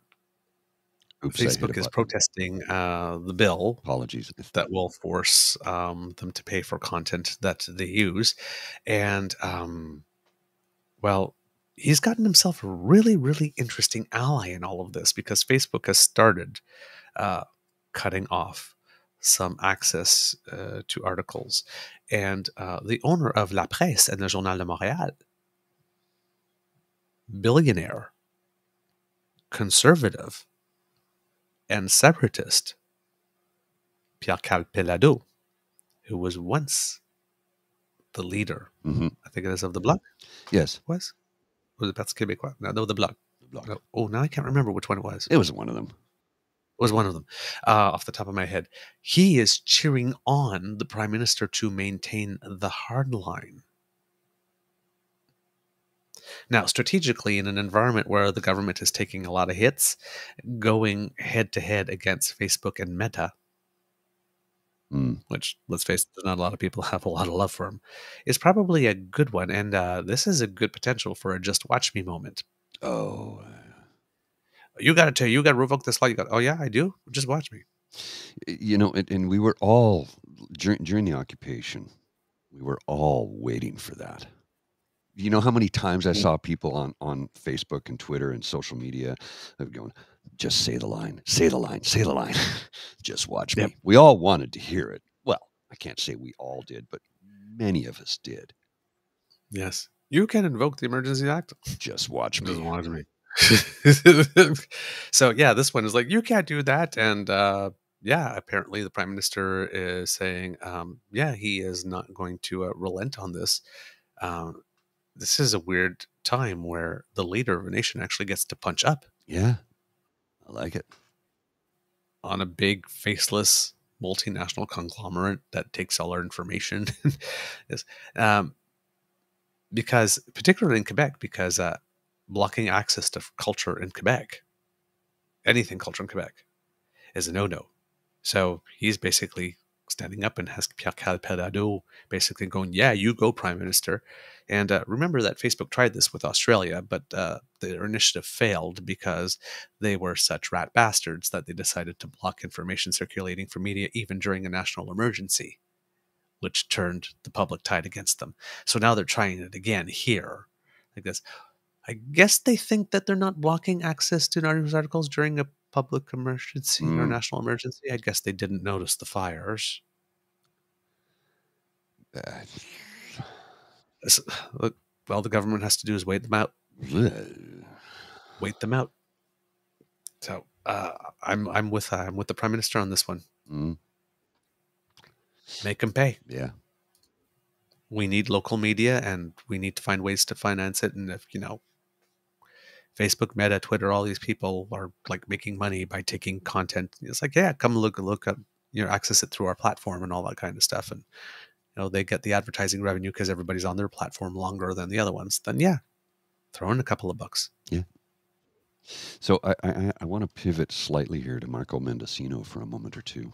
Yes, please. So our friend Evan Scrimshaw tweeted yesterday, do the Liberals mad at me for saying Mendicino needs to resign? Get it now. He's hurting the government. He's making the re-election of the government less likely. He is bad news. And then somebody responded to that tweet by saying, what have you been smoking, Evan? You're not being rational. And then somebody else responded, and then he responded to that with, I want a minister of public safety who doesn't make an ass of himself every time he steps out in public. How is that not a rational desire?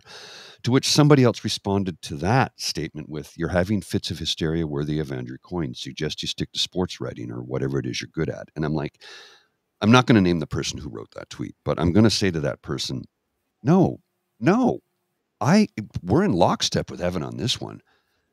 Look, I don't. We've been saying that once he's got to go. We've been saying it for a long time. A long time. He's got to go. He is gun control. The government. He's hurting them. The gun control amendment. That was him. He just keeps screwed up the whole thing. He tries to juggle and can't keep a ball in the air. Intelligence not getting information across as we're preparing for the convoy. That's him. Saying that the police requested the EA when they didn't explicitly do so, even though they did. Yeah. Indirectly like this. That was him. Saying that the police stations had all been dealt with when they hadn't. That was him. Mm-hmm. The interference file. That was him. Now the Bernardo file. That's him. Look, he's got to go. He's got to go. And I get, people. It's not mass hysteria, and I understand that in the Bernardo thing. Yes, there's nothing he could have done, whatnot, and all that kind of stuff. It's just one thing too many. It's just one thing too many. A bridge. Well, not a bridge too far. It's a tipping point. We're long past that. We're long past the tipping point. And look, I get how people want to, the liberal supporters will say, well, I'm like, no. If you want to be a good political party supporter, if you want to be a good political party supporter, you have to point out when someone in the party has done something bad or stupid or dropped the ball. You have to be nonpartisan. You have to point it out. You have to call it out. There is a narrative of incompetence that is starting to follow the Liberals now. Yes. Call it out. That was not the case. You got to call it out. You got to point it out. You got to say, look, this guy's got to go. He's hurting the party. And Evan said that. Public Order Emergency Commission. Evan said that, and we support Evan on this one because Evan's right. He's got to go. And even though in this case, the Bernardo case, I understand people are saying like this, there's nothing he could have done. Yes. And they didn't tell him. Like, I get that. Yeah. And it's not fair. No. That this would be the one. This one thing where legitimately it's not fair. It is not fair. But at one point, it's too much. Yeah. The buck does start with him. Because the information was in his office for 3 months. Now, of course, we can also ask, when we should also ask, Correctional Service of Canada, you're letting people know that you might be considering letting Bernardo go. You think maybe more than 4 days notice?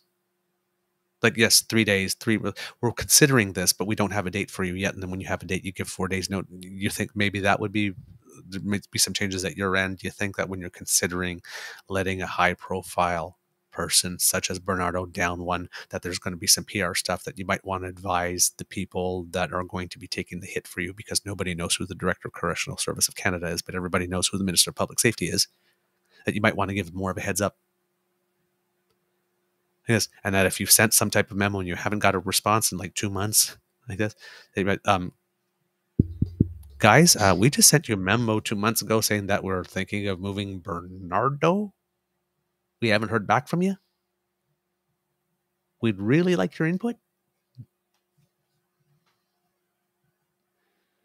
So yeah, it's not fair. But as we're learning again and again and again and again, when it comes to intelligence, when it comes to police officer, when it comes to law enforcement, all of that, people for some reason have some communication issues. I mean, heck, we had a commissioner of the RCMP that apparently had this whole plan to dismantle the occupation, who's decided she didn't say it because she wasn't called upon. Yep. Right? So clearly we got problems here. And yes, there are some heads that should probably roll.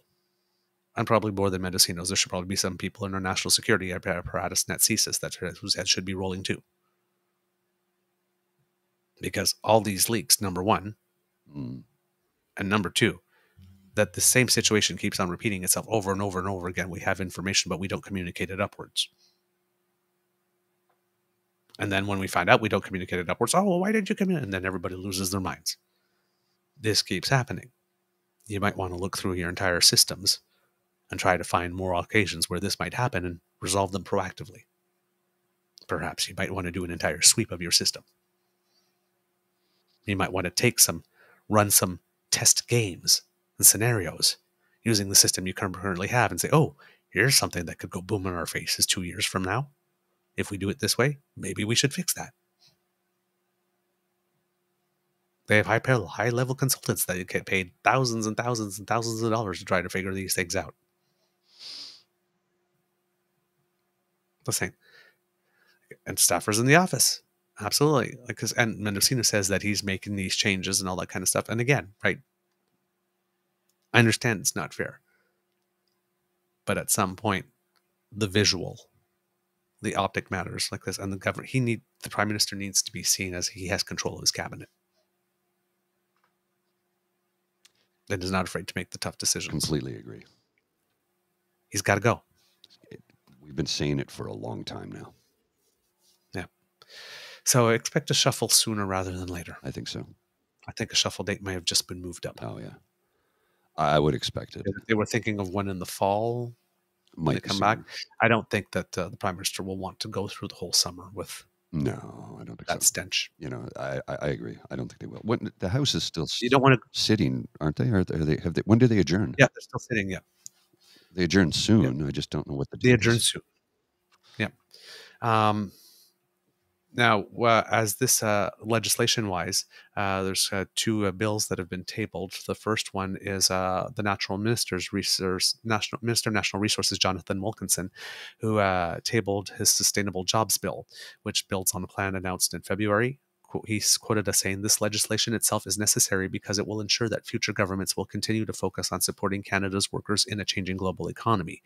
Canada is the fourth largest oil producer in the oil producer in the world and the sixth largest producer of natural gas. And our objective is for net zero emissions by 2050. Now, this is what was used to be called just transition. So now they're calling it sustainable jobs, which is words that Danielle Smith herself have been used. Yep. Jonathan Wilkinson actually took those words from Danielle Smith. Now, Danielle Smith is all out there and stomping her feet and yelling and screaming and saying like, oh, this is a terrible thing that's coming and I'm going to do everything I can to stop it and all this kind of stuff. But it seems that Wilkinson and she have a meeting scheduled for very, very soon where they're going to discuss these types of things. And Wilkinson happens to be one of these people who is infinitely and incredibly reasonable and likable and thoughtful. He was the environment minister before Guilbeault, and he's the one that put in plan all the framework that said, because he did this in layers, right? We had the carbon tax, but then we had the whole fair framework that says that we have to have this climate action plan and that it has to do something and it has to be revised by X number of time, all the architecture around that. That's essentially what this bill is. Mm-hmm. So he's doing the same thing he did for the climate change, for the transition, putting in place some mechanisms, things that have to report, some bodies that can look into things, things that, like again, I said, report every 5 years and that type of stuff, to create a framework to support all of that. So I don't think that Danielle Smith's going to have much to criticize about this, because it's not about caps and it's not what. Yes, she will. Yes. But this is not the bill. No. Right. That says there's going to be caps. This is the bill that says, you are going to need to move. You might need to move from this type of employment to this type of employment. Here are these systems, and here's how we're going to transition that, evaluate how that's going to happen. Here's a body that we're going to have that's going to consult, that's going to make sure that's doing that. And here's who's going to report back to make sure that that's being done well. Right. It's really higher level stuff, but it's a key piece. And Wilkinson, like I said, he's done it before. Mm-hmm. So this is the type of legislation which he's really good. So that's the first thing. The second bit of legislation that's being proposed is coming from the NDP, because they're getting a little tired of waiting for the government to take some action on Pharmacare, which was one of the conditions of that supply agreement. So they have introduced some Pharmacare legislation, or they're planning to present it. Now, there's some difficulty. I'm not sure what kind of bill that's going to be, because private members' bills or opposition bills cannot be money bills.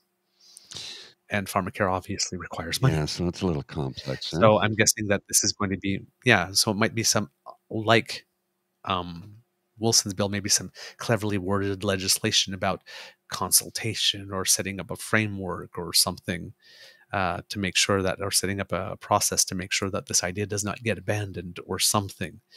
Because getting some action on this before the next election seems a little dicey, given inflation and higher interest rate costs.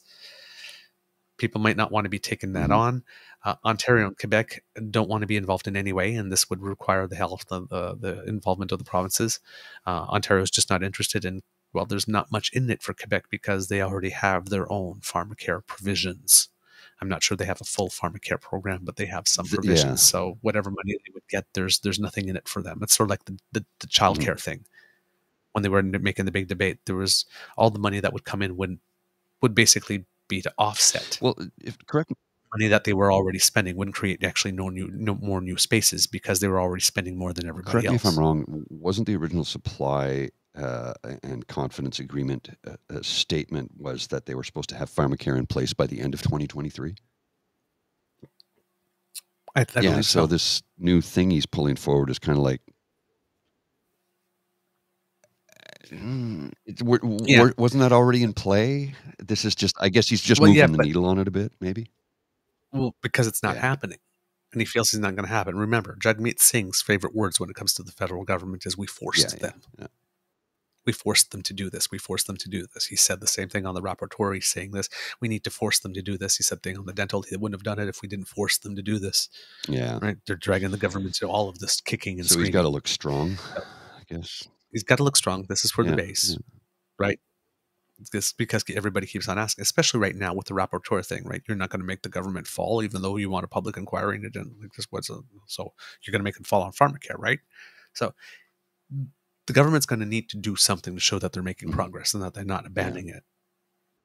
But in this economic climate where everybody's saying every money that you're spending is inflationary, I don't think, I'm without the buy-in of the provinces, you can't establish the Pharmacare program. Now, you could probably do the same thing as you did for climate change and daycare. We're going to put this pool of money, and you come and apply for the money if you want. And if you want to leave it on the table, well, then you explain to your constituents why you did that. So, but will there be a full program? Like the dental program right now, even it's like right now, it's not the program, right? it's like this pilot thing while they're building the program, and then they'll try to transfer all of that into it. So right now it's not formally a program. So this is the same thing here, but he is, even though all these constraints that they can't table a money bill, and it's probably not going to happen. It's probably going to be some clever thing. This is still a good move by Singh. It's still a good move. It's not the strongest one, clearly, but I don't think he has any strong moves, because his move is, I'm going to make the government fall if you don't. And it's just stupid, because he could lose more in the process, right? Well, no, not only could he lose more right now, he has influence in the government, but number two, do you really want to take the risk right now, potentially, when you've got 2 more years of runway to see if he implodes? Yeah. We're like this, having an opportunity, a swing at bat to Skippy right now. There's nothing in it. There's nothing in it for either party at the moment. Now, people are saying that this may set up for next year's budget, which would be a confidence motion that the NDP would say, no, you didn't do enough on Pharmacare, we're pulling our support. And I guess we could see where things are next April or January or whatnot. But I don't expect substantive change yet. We still won't, by the time March comes around next year, will be the full first 2 years since the Bank of Canada started raising interest rates. And those first actions will fully see their way through the system. So I don't see anybody making a move before then. And there still might be a recession that needs to come and go. Maybe not, but maybe so. So, and again, no government's going to go during the recession. No. So, I don't see the Liberals or the NDP trying to make a big move like that until they're sure that hopefully that the economy is on a much better footing. One would think, in that sense, in terms of those numbers. The economy is still on a good footing overall. It's just that the average person is not seeing it. But the macroeconomics are great. The Liberals' problem is that they're speaking in macroeconomics and not microeconomics at the moment. So it's not resonating. Mr. Grizzly, you said you've got a couple of hits for us before we wrap up today. So we're all familiar with CLC, the Campaign Life Coalition. Oh boy. Yeah. So they wanted, they're an anti-abortion group. They're anti a lot of things. Anyway, they wanted to hold a rally here in Ottawa. I'm going to put this on the screen. The anti-abortion group Campaign Life Coalition is calling on supporters to attend a protest against, in quotation, homoerotic and transsexualist perversions at the Human Rights Monument Saturday in Ottawa. These events are very organized and getting help from groups with money behind the scenes. They want to hold a hate rally at the Human Rights Monument in Ottawa. Do you not see the irony in that? Why is the Campaign Life Coalition even interested in any of these issues? It's just a hate group. It has nothing to do with their mandate. I know. Well, here's the best part, though. So they're diversifying their portfolio. I guess they're not fundraising enough on just abortion. What it boils down to. So let me just share this for you here. Hang on a second here. I'm going to blow this screen up and then share something. I think you'll like to see this. This is breaking news. Campaign Life Coalition just announced the protest against, in quotation marks, homoerotic and transsexualist perversions at the Human Rights Monuments has been canceled due to problems with obtaining a permit. Gee, really? I wonder why. You want to have a hate fest at the Human Rights Monument and you were denied a permit for that. Do they not see? That's, what that reminds me of, when they're talking in Ireland, I might get this wrong, I don't know this, but when they had the Orangemen parade and they would go was it the Orangemen parade? But one of the groups would parade and they go parade through the neighborhood of the other Catholics, religious group. They wouldn't why do they hate us? Have a parade in their own part of town or their own neighborhoods. They'd go to the other part of rub it in where everybody else is. Yeah. It's just again though. Let's go to your Human Rights Monument and campaign against your right to exist. Again though, it's the Campaign Life Coalition, right? And the statement, Not all their life, clearly. statement, as has become clear, the goal of the LGBT militants is to penetrate the minds and hearts of our children with homoerotic and transsexualist perversions, Penetrate. thus driving a wedge Penetrate. between the youngsters and their parents and alienating from their faith in God's design and natural law regarding human sexuality. Will you please attend Bring Your Own Sign for Life and Family? Jeff Gunnarsson, National President Campaign. Hey, Jeff. Hey, Jeff Gunnarsson, I've got some words for you. You're a hateful piece of shit. Campaign Life Coalition. So you're an anti-abortionist. Fine. Don't want to have an abortion? Don't have one. Number one. Number two, your mandate is Campaign Life Coalition. Why are you all of a sudden becoming a homophobic, transphobic piece of human fecal matter? Oh, no. It's because you're a fucking steaming pile of shit. Go fuck yourself, Jeff. What a pathetic asshole. Yep. Oh, and that human rights monument, it's in my hood. It's down the street from me. Yeah. Yeah. Yep. I just. All right, Mr. Grizzly. One more thing. Did you have One something more else? thing, and then we can wrap up. Yeah, One more. Rant number 4, says Kid Saucy. Well, you know, Friday. I, Pierre Poliev, will fire all gatekeepers, except for the ones on your uterus. Instead, I will promote them and give them more control over your uterine decisions, which is what Bill C-311 is. They're trying, you know, the people coming out defending the bill. Well, we need to protect pregnant women against violence. Yeah, we already have laws against that. This is nothing to do with protecting women and everything to do with preventing women from making a medical decision. That's all it is. They're trying to strip you of your rights. It's all C-311 is. And if you say otherwise, you don't understand what they're doing. You fail to understand what they're doing. They are trying to take away a woman's right to make a choice. We already have laws in place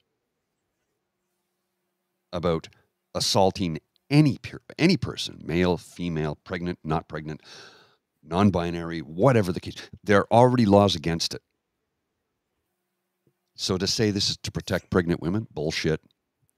Because you know damn well the next thing they say, well, we're going to have to charge that doctor with performing an abortion because he just brought harm to a pregnant woman. And that's all it is, folks.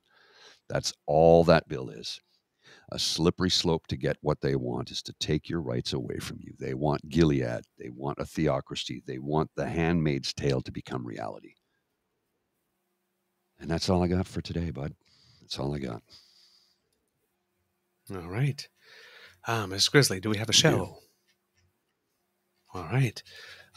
Kids, that's the end of this episode of the Daily Beaver Morning Show. We hope that you love listening to us because we love making this for you.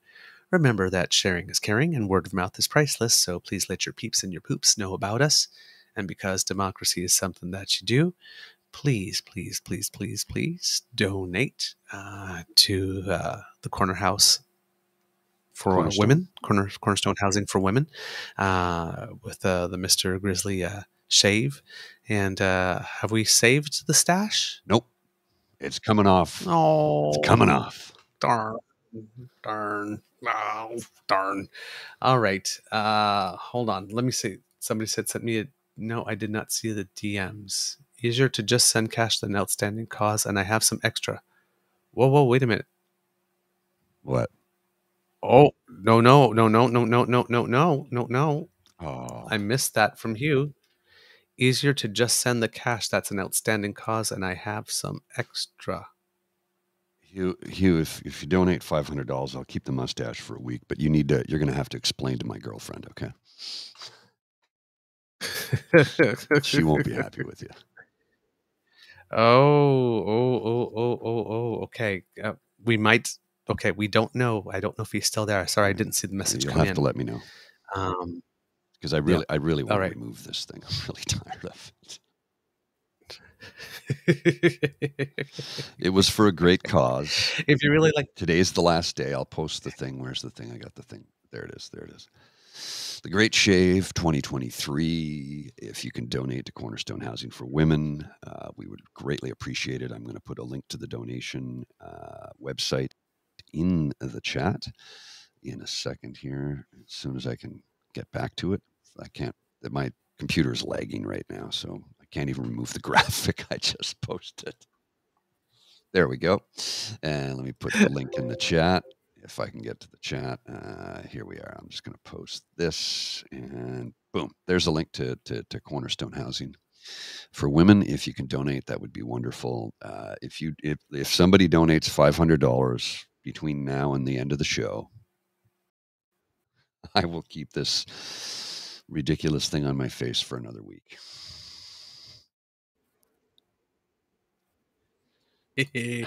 All right. If you like this podcast, you can find us on the Crier Media Network as well as all Beaver Grizzly friendly platforms. Stars and reviews are appreciated.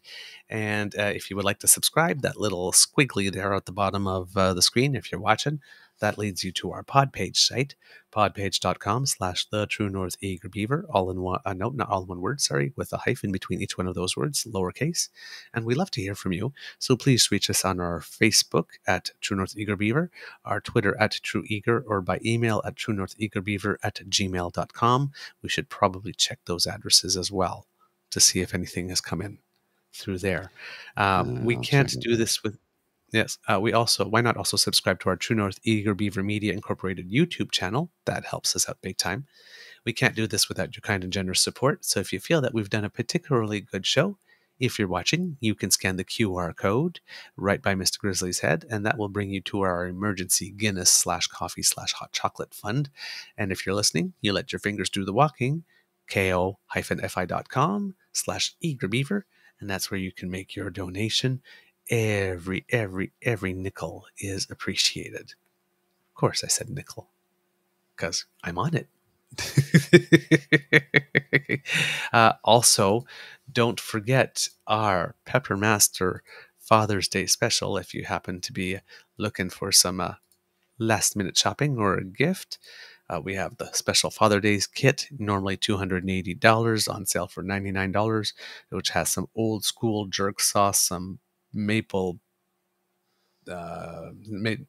peach barbecue sauce, hurricane mash dipping sauce, some steak spice, some fire salt, a whole bunch of good stuff for you.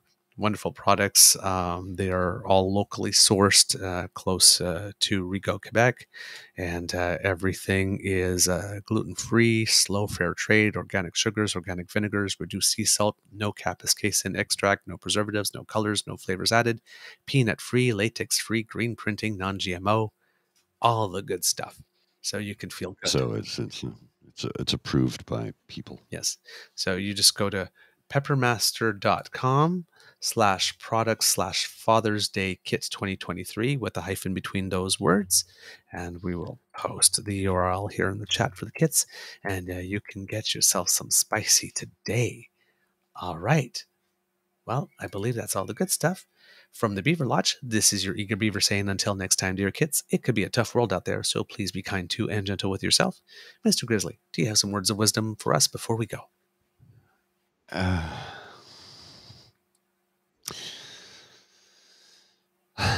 Ooh. Yeah. Ooh. I'm overwhelmed with all of it right now. There's just so much hate in this world right now. We need to spread the love. Spread the love. Tell those that you love them. You know, the other day on Dean's show, he was talking about how he's attending a funeral for a friend of him who helped save his life. And I put a comment in towards the end of the show about how a buddy of mine once said to me, he goes, Paul, would you make it to my funeral? I'm like, of course I would. I wouldn't miss your funeral. He goes, then why won't you hang out with me this weekend? So, we're still alive. Let's get together this weekend and make new memories. And, we can enjoy each other's company while I'm still here. And I went, yeah, I never, what? Yeah, that was a nugget of truth. And this is my buddy Corey, who occasionally does that. Well, I wrote that out, and you know how sometimes you will things into action. Sure enough, I bumped into him that evening at the pub, and I hadn't seen him in over a year.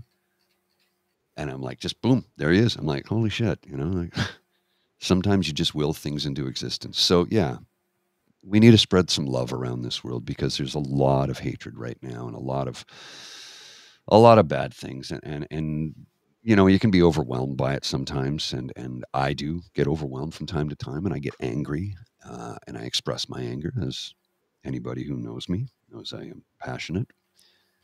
So let's take some of that passion and put it into goodness and express love.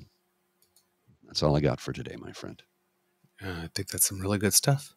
Mr. Grizzly, please roll the credits.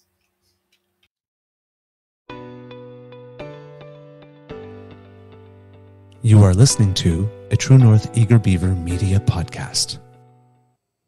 The True North Eager Beaver podcasts are proudly brought to you by our founding sponsors, the Miss V Mysteries from Corvid Moon Publishing, your source for science fiction, fantasy, and cozy mysteries featuring a broad diversity of characters.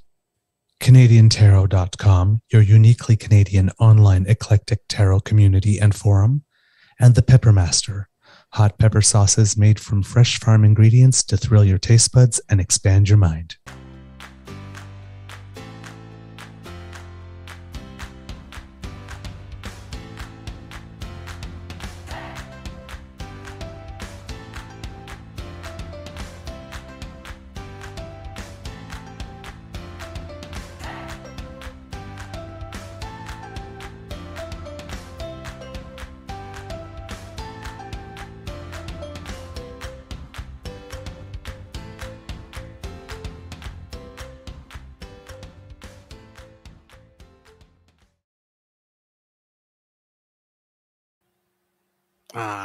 Before we go to the weekend, I just want to give a shout out to all the audience that has been at the show last night and the night before.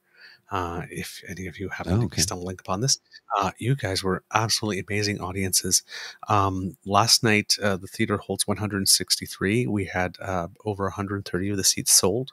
Actually, the last two nights. Oh, excellent. And last night, standing ovation. Oh, outstanding, sir.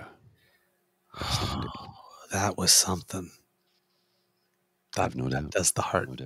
That does the heart a little good, I have to say. And often after the show, we come out and we greet the people, and we thank them for coming and for supporting our theater. And a lot of the patrons said that of all the shows this season, so I'm guessing that these are the subscribers, that it was their favorite. It's again, I don't want to give anything away, but let's just say it. It hits you're going to feel all the feels if you attend, and I suggest you go attend this play, because you will feel all the feels. There are things that come out of left field that you don't see coming. It's like, I thought this was supposed to be funny. No, it's a dramedy, which is what life is, right? Life is funny. Life is dramatic. It's real life. Yeah, I remember. It's like, you didn't tell me there were going to be feelings. You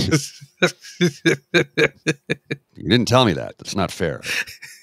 I didn't know.